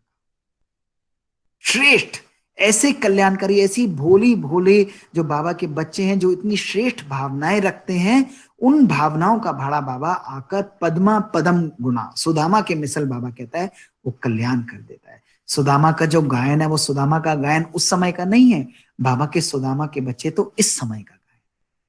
ब्रह्मा बाबा के समय पर भी एक बहुत भोली माता होती थी, बहुत भोली माता, गरीब माता होती थी। और वो गरीब माता बाबा के घर में आई, और बाबा के घर में कई सौ बच्चे आए हुए थे उस समय ब्रह्मा बाबा के पास मिलने के लिए। तो वो एक छोटा सा पोटली जो है वो लेकर 1 किलो चावल लेकर बाबा के पास आ गई, और उसने कहा कि बाबा ये भोग के लिए, कल सब बच्चों को भोग मिलना चाहिए, भोग के लिए मैं चावल लाई हूं। तो लोगों ने उसको प्यार से बोला कि हे माता, तू आधा किलो चावल लाई है और तू इतने सारे बच्चों को भोग खिलाना चाहती है। लोग उसका हंसी मजाक में, उसका प्यार से उसका मजाक उड़ाने लगे। वो बेचारी भोली माता थी, उसके पास इतनी क्षमता थी, और वो लेकर प्यार से उतने ही चावल लाई, और ब्रह्मा बाबा के पास जाकर उसने प्यार से दे दिया। अब ब्रह्मा बाबा, शिव बाबा, वो तो कौन देखेगा, बाबा तो उसकी भावना को देख रहा था। उसको आधा किलो या 1 किलो चावल थोड़ी ना मिल रहा था। तो बाबा ने उसके हाथ से चावल लिया और लेकर बाबा सीधे भोली दादी के पास भंडार में पहुंचे, और भोली दादी से पूछा कि भोली कल भोग के लिए क्या बन रहा है? भोली दादी ने बोला कि बाबा कल तो हलवा बन रहा है। तो बाबा ने बोला कि भोली कल क्या सबको खीर मिल सकती है? भोली दादी हमेशा क्या कहती थी, जी बाबा बिल्कुल मिल सकती है खीर। तो दादी ने क्या कहा, बाबा ने कहा कि ये लो, ये चावल लो और चावल की खीर बनाकर सबको खिला देना। और उस आधा 1 किलो चावल की खीर बनकर भोग लगा बाबा को, और सब बच्चों को वो तृप्ति हुई, बहुत आनंद बाबा को आया। और देखो कितना कल्याण, क्यों? क्योंकि भावना के पीछे बाबा कल्याण। और बाबा ने ऐसा वरदान उस माता को दिया कि वही माता 2 साल बाद पूरा ट्रक भरकर इतनी फसल उसकी हुई, इतनी फसल उसकी हुई। क्यों? क्योंकि भावना इतनी श्रेष्ठ थी। अनेक लोगों की फसल बारिश में डिस्ट्रॉय हो गई, लेकिन उसकी फसल उगती रही, और वो खूब सारे चावल लेकर बाबा के घर पहुंच गए। तो बाबा का जो, अगर हमारी भावना श्रेष्ठ है, हमारी अंदर से इच्छाएं नहीं है, और बाबा के प्रति हमारी श्रेष्ठ भावनाएं हैं, तो बाबा कहता है मेरे वो बच्चे जिन्होंने अपने जीवन में संतोष धन को रखा है, संतोषी हैं, संतोषी माता है ना, संतोषी बच्चे हैं बाबा के, उनका ही गायन है।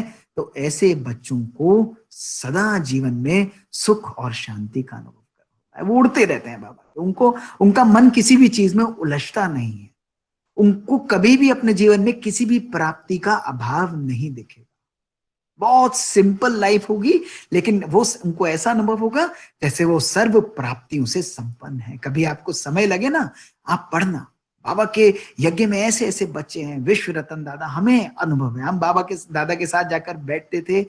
ऐसी श्रेष्ठ आत्माएं जिनका कोई अंदर से इच्छा नहीं, सवेरे उठकर आना, केवल 4 से 4:45 का योग उनको कराना, एक ही तरीके से शॉल पहना, चेहरा चमकता हुआ, और केवल एक संकल्प की बाबा यहाँ पर बैठा है, बाबा मुझे देख रहा है। इतना श्रेष्ठ और पावरफुल संकल्प अपने जीवन में लाना, और आप देखो ये परिवर्तन का आधार बन जाता था। ऐसे बाबा के कितने रत्न जो हैं जिन्होंने अपने जीवन को इतना श्रेष्ठ बनाया। तो ये है इच्छाओं का चक्रव्यूह। हमें इस इच्छाओं के चक्रव्यूह से भी मुक्त होना है। और कभी कभी जब हम इच्छाओं के चक्रव्यूह में फंस जाते हैं, तो उसके बाद हम देखते हैं, पता है आजकल नया चक्रव्यूह क्या आया है? छठा चक्रव्यूह जो बहुत पावरफुल चक्रव्यूह है, जिसको हम लोग एक्चुअली चक्रव्यूह के रूप में समझते नहीं है, लेकिन आज वो एक चक्रव्यूह का रूप ले चुका है, वो है सेवाओं का चक्रव्यूह। बहुत अद्भुत चक्रव्यूह है। यहाँ एक तरफ तो बाबा कहता है कि बच्चे खूब सेवा करनी है, खूब सेवा करनी है, सेवाओं के बिना हमारा जीवन क्या है। लेकिन उस सेवा को यदि हम सर्व आत्माओं के कल्याण की भावनाओं को लेकर, ऐसी सेवा जिसमें बाबा का, बड़ी आत्माओं का, बहनों का, सबका आशीर्वाद ना हो, वो सेवा जिसमें हमारी और दूसरों की स्थिति खराब हो, वो सेवा सेवा के रूप में कभी भी सफल नहीं हो। बाबा कहता है बच्चे सेवा के महारथी बनेंगे बच्चे या स्थिति के महारथी बनेंगे? क्या बनना चाहिए? आप सोच के बताओ क्या बनना चाहिए। अभी अब मन है ना, स्थिति के महारथी, स्थिति के महारथी बनेंगे, है ना। तो स्थिति के महारथी बनना ये बहुत आवश्यक है। जो बच्चे, अगर हम बाबा के बच्चे अपनी स्थिति को श्रेष्ठ बनाते हैं, अपनी स्थिति को पावरफुल बनाते हैं, तो ऑटोमेटिकली ज्ञान का जो मंथन करते हुए भी अगर हम मग्न अवस्था में रहते हैं, तो हमारे सोचने, बोलने और करने के द्वारा स्वतः ही अनेकों अनेक आत्माओं की सेवा हो जाती है, पावरफुल सेवा हो जाती है, श्रेष्ठ सेवा हो जाती है। मैं कभी बहुत सुंदर मुरली 71 की पढ़ रहा था, और 71 की मुरली के अंदर एक बहुत सुंदर सेंटेंस आया हुआ था, और उसको सुनने वाला वो सेंटेंस था, उसने मेरे जीवन में आज भी इतना परिवर्तन लाया है। अभी 4 दिन पहले ही मैंने उस मुरली को पढ़ा, और उस मुरली में बाबा ने बहुत सुंदर रूप से कहा था, बाबा ने कहा कि अगर मेरे बच्चे मंथन करके, बहुत श्रेष्ठ ज्ञान मंथन करके सेवा करते हैं, तो उस मंथन के द्वारा वो अपनी प्रजा बना देते हैं, प्रजा बनेगी। लेकिन मेरे वो बच्चे जो सेवा करते हैं मग्न अवस्था में, योग युक्त होकर सेवा करते हैं, वो बच्चे अनेकों अनेक आत्माओं को संबंध में ले आते हैं और उनको बाबा के वर्षे का अधिकारी बना। तो मंथन करके सेवा करना या मग्न अवस्था में सेवा करना, दोनों में बहुत बहुत पावरफुल फर्क। तो हम भी बाबा के बच्चे अपनी अवस्था को रोज चेक करें कि इन सेवाओं के अद्भुत चक्रव्यूह में कहीं हम फंस तो नहीं गए कि पूरे दिन हम लोग अनेकों अनेक लेक्चर सुनते जाएं, अनेकों अनेक लेक्चर करते चले जाएं, लेकिन अपनी स्थिति से हम कहीं ना कहीं दूर चले जाएं, अपनी स्थिति की तरफ हम लोग ध्यान ना दें। अगर ऐसा होगा ना, सेवा के चक्र में हम फंस जाएंगे, तो हमारी स्थिति ऊपर और नीचे होती रहेगी। और बाबा ने क्या कहा है? बाबा ने हमेशा 4 सब्जेक्ट कहा है, GYDS, सदा ध्यान रखो। GYDS सदा आपके जीवन में गोल्डन वर्ड्स की तरह रहना चाहिए। GYDS पता है क्या है? क्या है GYDS? कोई बताएंगे GYDS क्या है? GYDS बहुत सिंपल है। GYDS है ज्ञान, योग, धारणा और सेवा। सिंपल, ज्ञान, योग, धारणा और सेवा। उस सेवा के उसमें हम लोग पास भी होते हैं, लेकिन GYDS यानी हमको ज्ञान में भी उत्तीर्ण होना है, सेवा में भी होना है, लेकिन इन सब का बहुत पावरफुल आधार है योग और अंदर परिवर्तन करना। बहुत बहुत पावरफुल, आवश्यक है। तो सेवाओं के चक्रव्यूह में फंसने के से ज्यादा है हम अपने स्थिति को श्रेष्ठ और पावरफुल नहीं, बहुत श्रेष्ठ और पावरफुल अपनी स्थिति को। तो मग्न अवस्था में रहकर जब हम सेवा करेंगे, तो स्थूल सेवा के साथ साथ मन की वाइब्रेशंस के द्वारा सेवा कोई भी कर रहा हो, लेकिन मन इतना प्योर हो, किसी भी आत्मा के प्रति हमारे जीवन में कोई भी नेगेटिव संकल्प नहीं होना चाहिए। मनसा सेवा वही कर सकता है जिसके मन में हर आत्मा के प्रति शुभ भावना और शुभ कामना है। अगर 1% भी शुभ भावना और शुभ कामना नहीं है, तो हम मनसा सेवा नहीं कर सकते। इतना कल्याण की भावना हमारे जीवन में होनी चाहिए, तब हम इस सेवा के चक्रव्यूह से भी आजाद हो सकते हैं।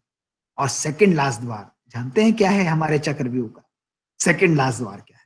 जब हम सेवा के चक्रव्यूह में फंस जाते हैं, तो जानते हैं वो 7वां द्वार क्या है? वो 7वां द्वार है ईर्ष्या, द्वेष और कंपैरिजन का चक्र।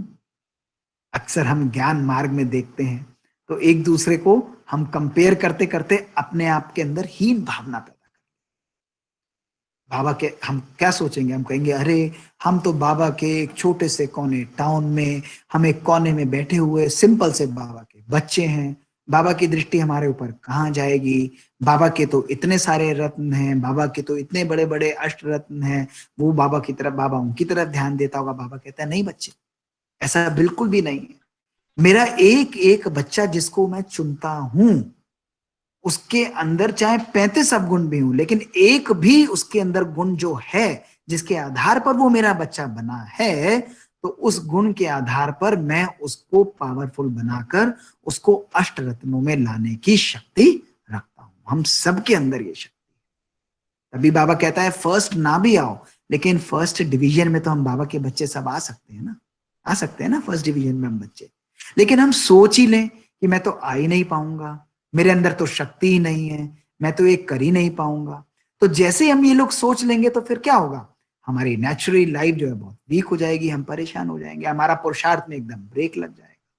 तो बाबा कहता है तुम्हें किसी से भी कंपैरिजन नहीं करनी, किसी से भी ईर्ष्या नहीं।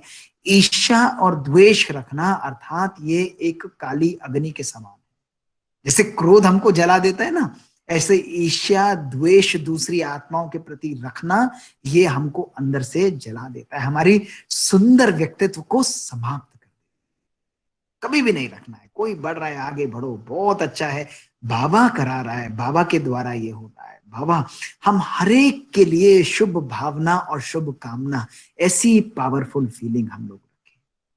इस भावनाओं से बाहर निकलने के लिए बहुत आवश्यक है कि अपने मन के एक एक संकल्प को बहुत पवित्र बनाएं। हर आत्मा के प्रति, हर व्यक्ति के प्रति, कैसी भी आत्मा है, बाबा के बच्चे हैं, बाबा की सेवा है, हम सब बाबा के साथ हैं, बाबा करा रहा है, बाबा हम सबको यूज कर रहा है।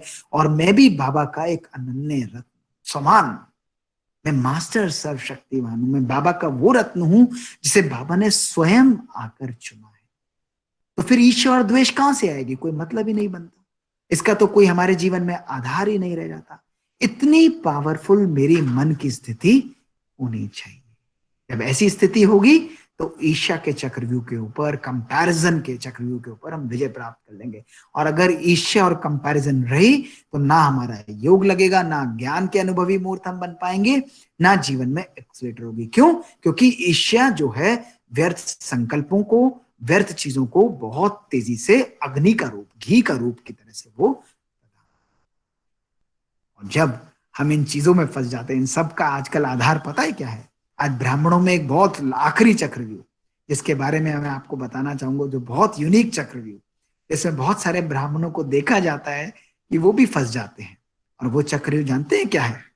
कोई सोच के बताएंगे? वो चक्रव्यूह है साधनों का चक्रव्यूह, साधनों का चक्रव्यूह। आज हम लोग अपने जीवन में साधनों के अंदर भी अपने आप को फंसा हुआ, रोज सवेरे शाम देखें बाबा ने कितना सुंदर कहा था कि बच्चे ये साधन बाबा ने बनवाए हैं नए विश्व की स्थापना के लिए और सेवा के लिए। ये तुम बच्चों के लिए प्रेडोमिनेंटली, आज देखो ना जितना पावरफुल तरीके से हम ब्राह्मण लोग इन साधनों का उपयोग कर रहे हैं, और किस लिए यूज कर रहे हैं?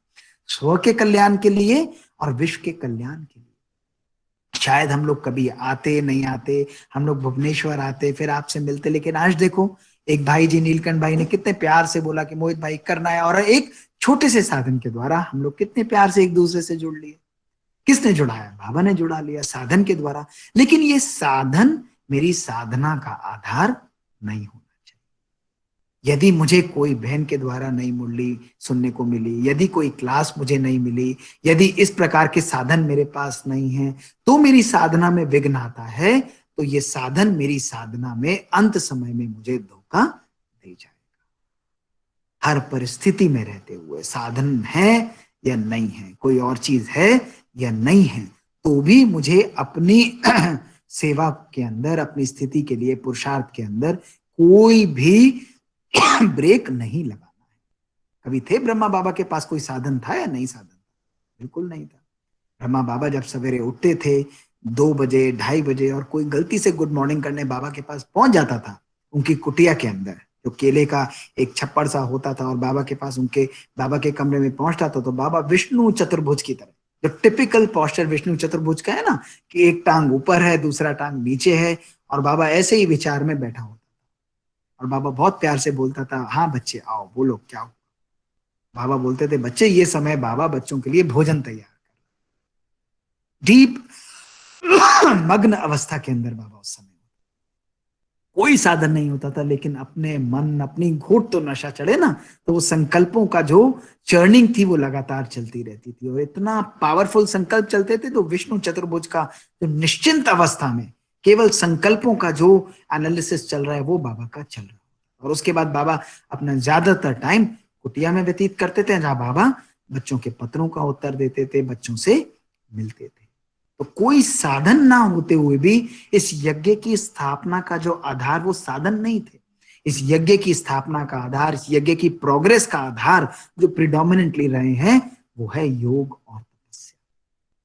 कोई भी साधन नहीं था, टेलीफोन भी नहीं था उस समय पर। उसके ना होते हुए भी एक एक ट्रंक कॉल बुक होती थी, लेकिन फिर भी बाबा कहता था यज्ञ का जो रूट था, जो बीज था, वो बहुत पावरफुल। आज बाबा ने क्या बोला, आज बाबा ने कितनी सुंदर बात बाबा ने बोली। आज मैं जब मुरली सुन रहा था तो कितना पावरफुल कनेक्शन। मैंने सोचा कि अगर हमको पौधा, जैसे एक वृक्ष होता है, एक फूल होता है, उस तक हमें पानी पहुंचाना हो, तो या तो हम पौधे को पानी ऊपर उसकी पत्ती को दें या फूल को दें, या दूसरा तरीका है हम जड़ को पानी दें। जब जड़ को हम पानी देते हैं तो वो पानी स्वतः ही पौधे तक पहुंच जाता है। बाबा ने इसी तरह बोला कि जब तुम्हारा बाबा के साथ कनेक्शन है, रूट के साथ कनेक्शन है, बीज के साथ कनेक्शन है, तो वो कनेक्शन स्वतः ही तुम्हारा परिवर्तन का आधार बन जाता है। आज बहुत पावरफुल समय है जब हमको अपना कनेक्शन स्वयं परमपिता परमात्मा बीज के साथ जोड़ना है। बहुत इंपॉर्टेंट है। तो हम तो बाबा के ऐसे बच्चे हैं या नहीं है ना, बाबा के ऐसे बच्चे। और अगर हम बाबा के ऐसे बच्चे हैं तो सदा अपने अंदर नशा रखें, अपनी पावरफुल नशा रखना है कि हम बाबा के वो बच्चे हैं जो अपने पुरुषार्थ में एक्सेलरेट करें। बहुत सहज ज्ञान बाबा ने बनाया, मुश्किल बिल्कुल भी नहीं है। मुश्किल हम केवल अपने आप को अपने संकल्पों के द्वारा बना देते हैं। ये जो चक्रव्यूह है ना, ये चक्रव्यूह में घुसने का केवल एक ही आधार है, वो है निश्चय की कमी। निश्चय की कमी अर्थात बाबा के साथ प्यार की कमी। निश्चय और प्यार की कमी अर्थात बाबा के ऊपर विश्वास की कमी। निश्चय, प्यार और विश्वास की कमी अर्थात माया का द्वार, माया के चक्रव्यूह का द्वार खुल जाता है। माया भी कहती है कि आओ मेरे प्यारे बच्चे, आओ, तुम्हें मैं फंसाऊं, तुम्हें मैं अलग अलग जगह पर अटकाऊं, और फिर हम लोग अटक जाते हैं।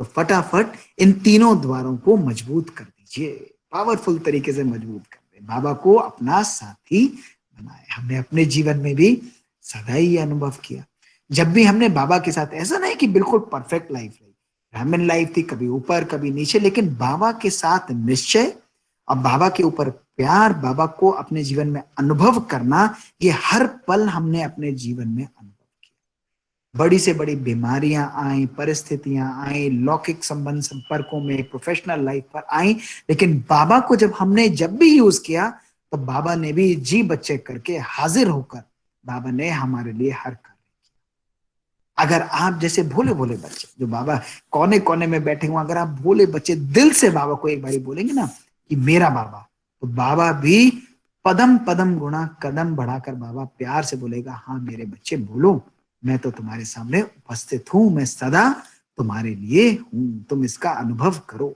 मैं तुम्हारे लिए बना हूं। तो ऐसे बाबा के बच्चे हम है ना, तो चक्रव्यूह तो हम लोग सहज ही समाप्त कर देंगे। चक्रव्यूह तो हमारे लिए है ही नहीं, केवल बाबा की मुरली, श्रीमत और बाबा की दिनचर्या, वो मेरी दिनचर्या। इतना पावरफुल अनुभव, इतना बाबा के प्यार को हम अपने जीवन में अनुभव करते जाएं। जो बाबा कहता है उसको प्यार से करते जाएं।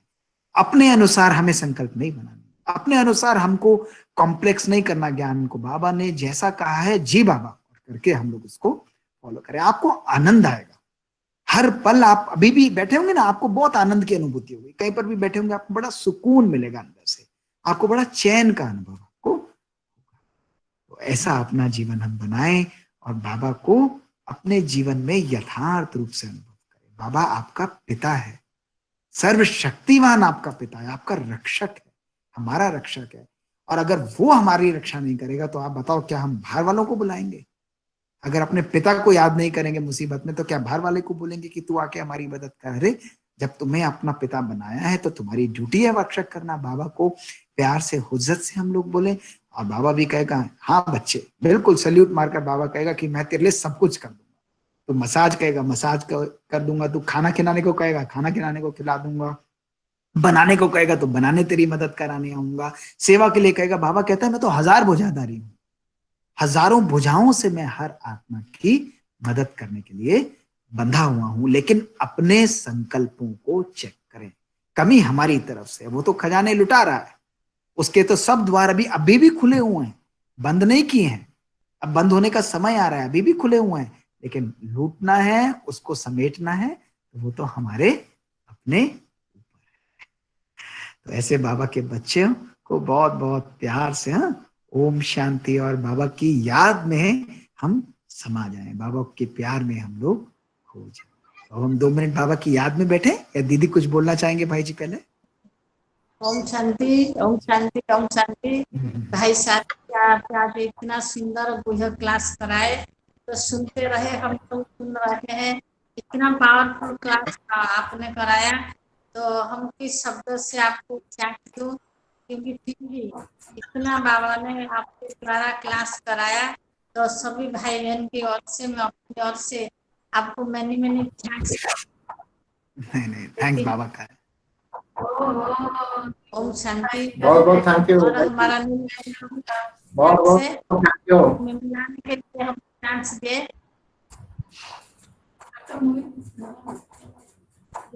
अगर कोई क्वेश्चन पूछना चाहते हैं तो पूछ सकते हैं। क्वेश्चन किसका है पूछ सकते हैं।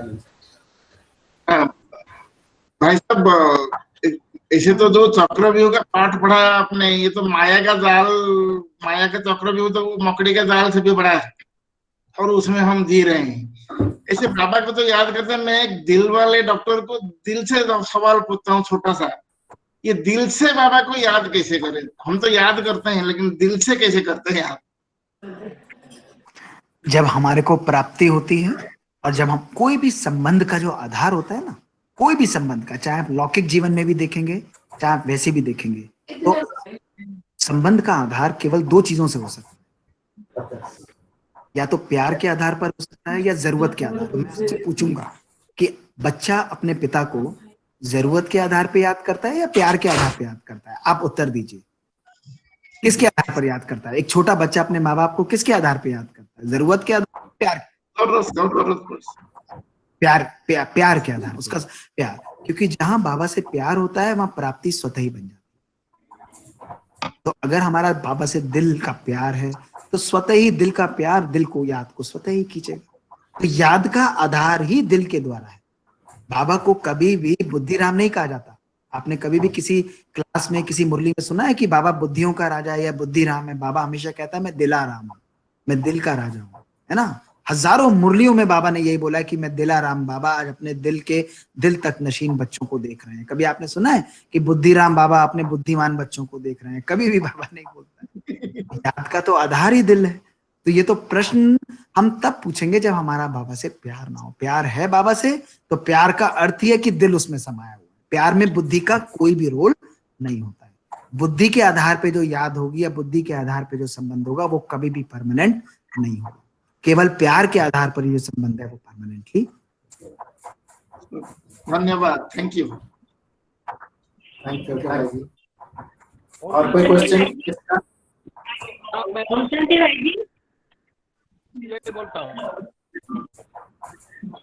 भाई, आप भाई साहब, ओम शांति भाई, आपने बहुत अच्छा क्लियर और बहुत विस्तार से अच्छा जो चक्रव्यूह का बारे में बताया, बहुत अच्छा लगा। लेकिन मैं कुछ पूछना चाहता हूँ, जो लौकिक में कोई एडवर्सिटी आने से इसका अंदर एक बेनिफिट भी होता है, तो चक्रव्यूह का अंदर जो फंसा का जो निश्चित नहीं होने से और माया जो पकड़ लेता, तो चक्रव्यूह से निकाल जाने के बाद कुछ अच्छा ही होता है क्या? हमारे पुरुषार्थ में क्या एक स्टेप आगे बढ़ते हैं हम, जो पेपर में पास हो जाता है क्या? प्रश्न क्या पूछा आपने? क्लैरिटी आवाज नहीं आई। क्लियरिटी बोलूंगा, जो अभी जो जैसे अभी एडवर्सिटी की लोकहित में बोलते हैं, एडवर्सिटी के अंदर एक बेनिफिट भी रहता है।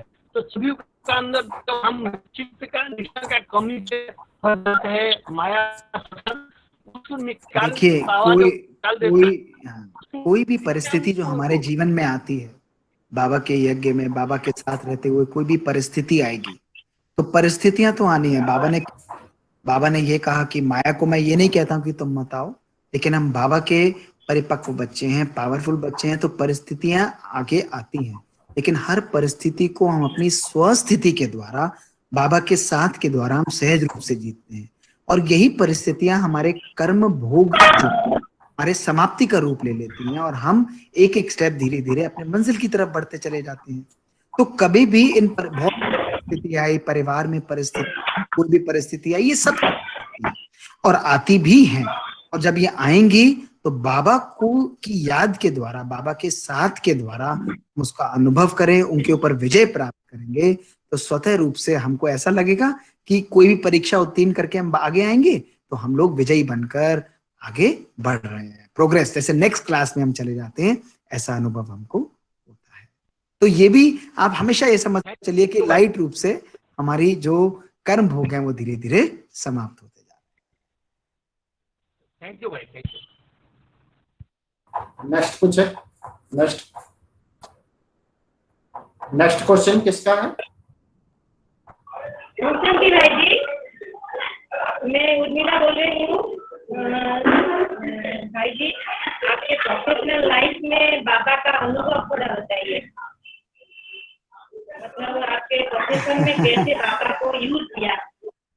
देखिए, हर प्रकार से बाबा के को जीवन में यूज करने का बहुत ही यूनिक अनुभव मिला है, और उसके ऊपर एक क्लासेस भी हम लोग कर सकते हैं, क्योंकि 35 वर्ष के अनुभव को 1 मिनट में समाना इम्पॉसिबल हो जाता है। और परिवार के साथ हम रहे हैं, लेकिन बड़ी मजेदार बातें कि बाबा के साथ हमेशा बड़ा यूनिक संबंध हमारा रहता था।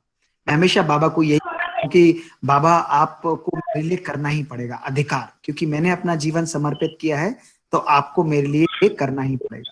तो बीमारियां भी मल्टीपल आई, और इसी प्रकार से लॉकडाउन भी बहुत परीक्षाएं आई। तो मुझे याद है कि जब मेरा ये यूनिवर्सिटी में सिलेक्शन हुआ था एज असिस्टेंट प्रोफेसर, तो मुझे अपने हॉस्पिटल पोस्टिंग मिलनी थी, लेकिन पोस्टिंग नहीं मिल रही थी। हेल्थ मिनिस्टर ने नोटिस लिखा, मेरी तरफ से लेटर्स गए, हॉस्पिटल की तरफ से भी लेटर्स गए, हमने अलग अलग मिनिस्टरों को अप्रोच किया, और हर व्यक्ति ने लिखकर प्रॉपरली दिया कि इन लोगों को, इन डॉक्टर साहब को यहाँ पर पोस्टिंग मिलनी चाहिए। और लेकिन लिखने के बाद भी एक IAS ऑफिसर मेरा कार्य नहीं कर रहे, तो उन्होंने कहा नई ऑफिसर अच्छे, हमको दूसरे हॉस्पिटल में भेजना है। तो मुझे याद है कि वो 6 महीने निकल गए, 2010 की बात थी, और फिर करीब 18 दिसंबर के आसपास हम लोग बाबा से मिलने जा रहे थे, और मुझे केवल 10 दिन बचे थे, मुझे अपने हॉस्पिटल को छोड़कर दूसरे हॉस्पिटल ज्वाइन करना था। तो मैं बाबा के कमरे में गया, और बाबा के कमरे में जाकर मैंने बोला कि बाबा, अब आपके पास मैं मिलने आ ही रहा हूँ, और वापस आकर मुझे नए हॉस्पिटल में ज्वाइन करना है, और सब तरफ से अप्रोच जा चुकी है, 10-10, 20-20 लेटर भी जा चुके हैं, लेकिन फिर भी ये कार्य नहीं हो रहा है। तो जैसा आपकी मर्जी है, हर चीज में कल्याण होगा। और मुझे याद है कि 7 दिन बाद मिलकर, जब हम लोग थर्सडे का दिन था, मैं वापस आया, तो मैं अपने कॉरिडोर हॉस्पिटल में जा ही रहा होता ओपीडी की तरफ कि मुझे मिनिस्ट्री से फोन आया। और मिनिस्ट्री से क्या फोन आया? यही आया कि भाई, जो ऑफिसर आपके कार्य को रोक रहा था, उसका ट्रांसफर कहीं और हो गया है, और आपकी पोस्टिंग का ऑर्डर हो गया, उसका ट्रांसफर हिमाचल प्रदेश हो गया। और मैं जब, मेरी आंखों में लिटरली आंसू आए, और आप अपना ऑर्डर आकर कलेक्ट कर लीजिए। और मैं जब गया और बाबा के पास जाकर मैं कमरे में गया, तो मेरे को ये अनुभव हुआ, और बाबा ने बोला कि बच्चे, तूने सारे 2 बोझाधारियों की अप्रोच लगा ली, मिनिस्टर का भी अप्रोच लगा लिया, सबका भी अप्रोच लगा लिया, लेकिन अल्टीमेटली काम कौन करने वाला है? काम हमारा बाबा करता है। बाबा को अगर हम दिल से, आज भी बाबा ने क्या बोला? बाबा ने यही बोला ना कि तुम मुझे पहले बोलो, तुम लोगों को यूज करते हो मुरली में। बाबा ने क्या बोला? बाबा ने बोला तुम मुझे यूज करो। जब हम बाबा को यूज करेंगे तो ऑटोमेटिकली बाबा हमको प्राप्ति कराएगा। इसी तरह ब्रेन की इलनेस हुई, अलग अलग प्रकार से बीमारियां आई, 18 दवाइयां मैं खाता था। और अव्यक्त बाबा से जब मैं मिलने गया, 30 मार्च का दिन था 2005 में, तो मुझे याद है अव्यक्त बाबा ने स्टेज पर भी बुलाया, हाथ में सेब दिया, पूरे परिवार हमारा साथ में गया, और बाबा ने बहुत प्यार से सर पर हाथ भी रखा, और बाबा ने हमेशा वरदान दिया और यही कहा कि बच्चे, सागर में लहरें आती हैं और चली जाती है, लेकिन बाबा के बच्चे हमेशा सेफ रहते हैं। तो फिर बड़ा ऑपरेशन भी ब्रेन का हुआ। तो बाबा कहने का अर्थ है कि आप यूज करें बाबा, कोई भी संबंध। बाबा जादू करता है, जादू लेकिन कब करेगा? वही 3 आधार स्तंभ, निश्चय, प्यार और अधिकार। आपका निश्चय नहीं है तो बाबा कभी कुछ नहीं करे। हाँ बाबा शायद कर ले, शायद देखो शायद हो जाए, बाबा आप करोगे तो मेरा निश्चय हो जाएगा, ऐसा नहीं। निश्चय होगा तो बाबा करेगा। अगर निश्चय नहीं है फिर बाबा, अगर बाबा करे तो मेरा निश्चय हो, ऐसा नहीं। 100% हमने बाबा पर निश्चय किया, बाबा को यूज किया, और बाबा हर प्रकार से जीवन में आपके लिए वंडर करता है। तो ये तो पूरा एक अनुभवों की खान, अनुभवों की क्लास है, बड़ी दादियों के साथ, भाई साहब के साथ, जो कभी आपके साथ और भी शेयर करेंगे। और आप चाहें तो आप YouTube पर भी सुन सकते हैं, ऐसे बहुत सारी क्लासेस लोडेड हैं। और मैं समझता हूँ बाबा कहते हैं अनुभव की शक्ति सबसे बड़ी है। तो मेरे अनुभव या किसी और, या दीदी के अनुभव, नीलकंठ भाई के अनुभव, सभी भाइयों के, सभी के अपने अपने यूनिक अनुभव होंगे, लेकिन आप इन अनुभवों को स्वयं अपने जीवन में क्रिएट करिए। और कब कर पाएंगे? जब आप बाबा को यूज करने की कोशिश करेंगे अपने जीवन में, हर पल बाबा को आप प्रैक्टिकली यूज करेंगे, तो आप देखेंगे आपका जीवन भी अनुभवी मूर्त हो जाएगा, है ना? तो ऐसे करना है। Okay okay, Om Shanti.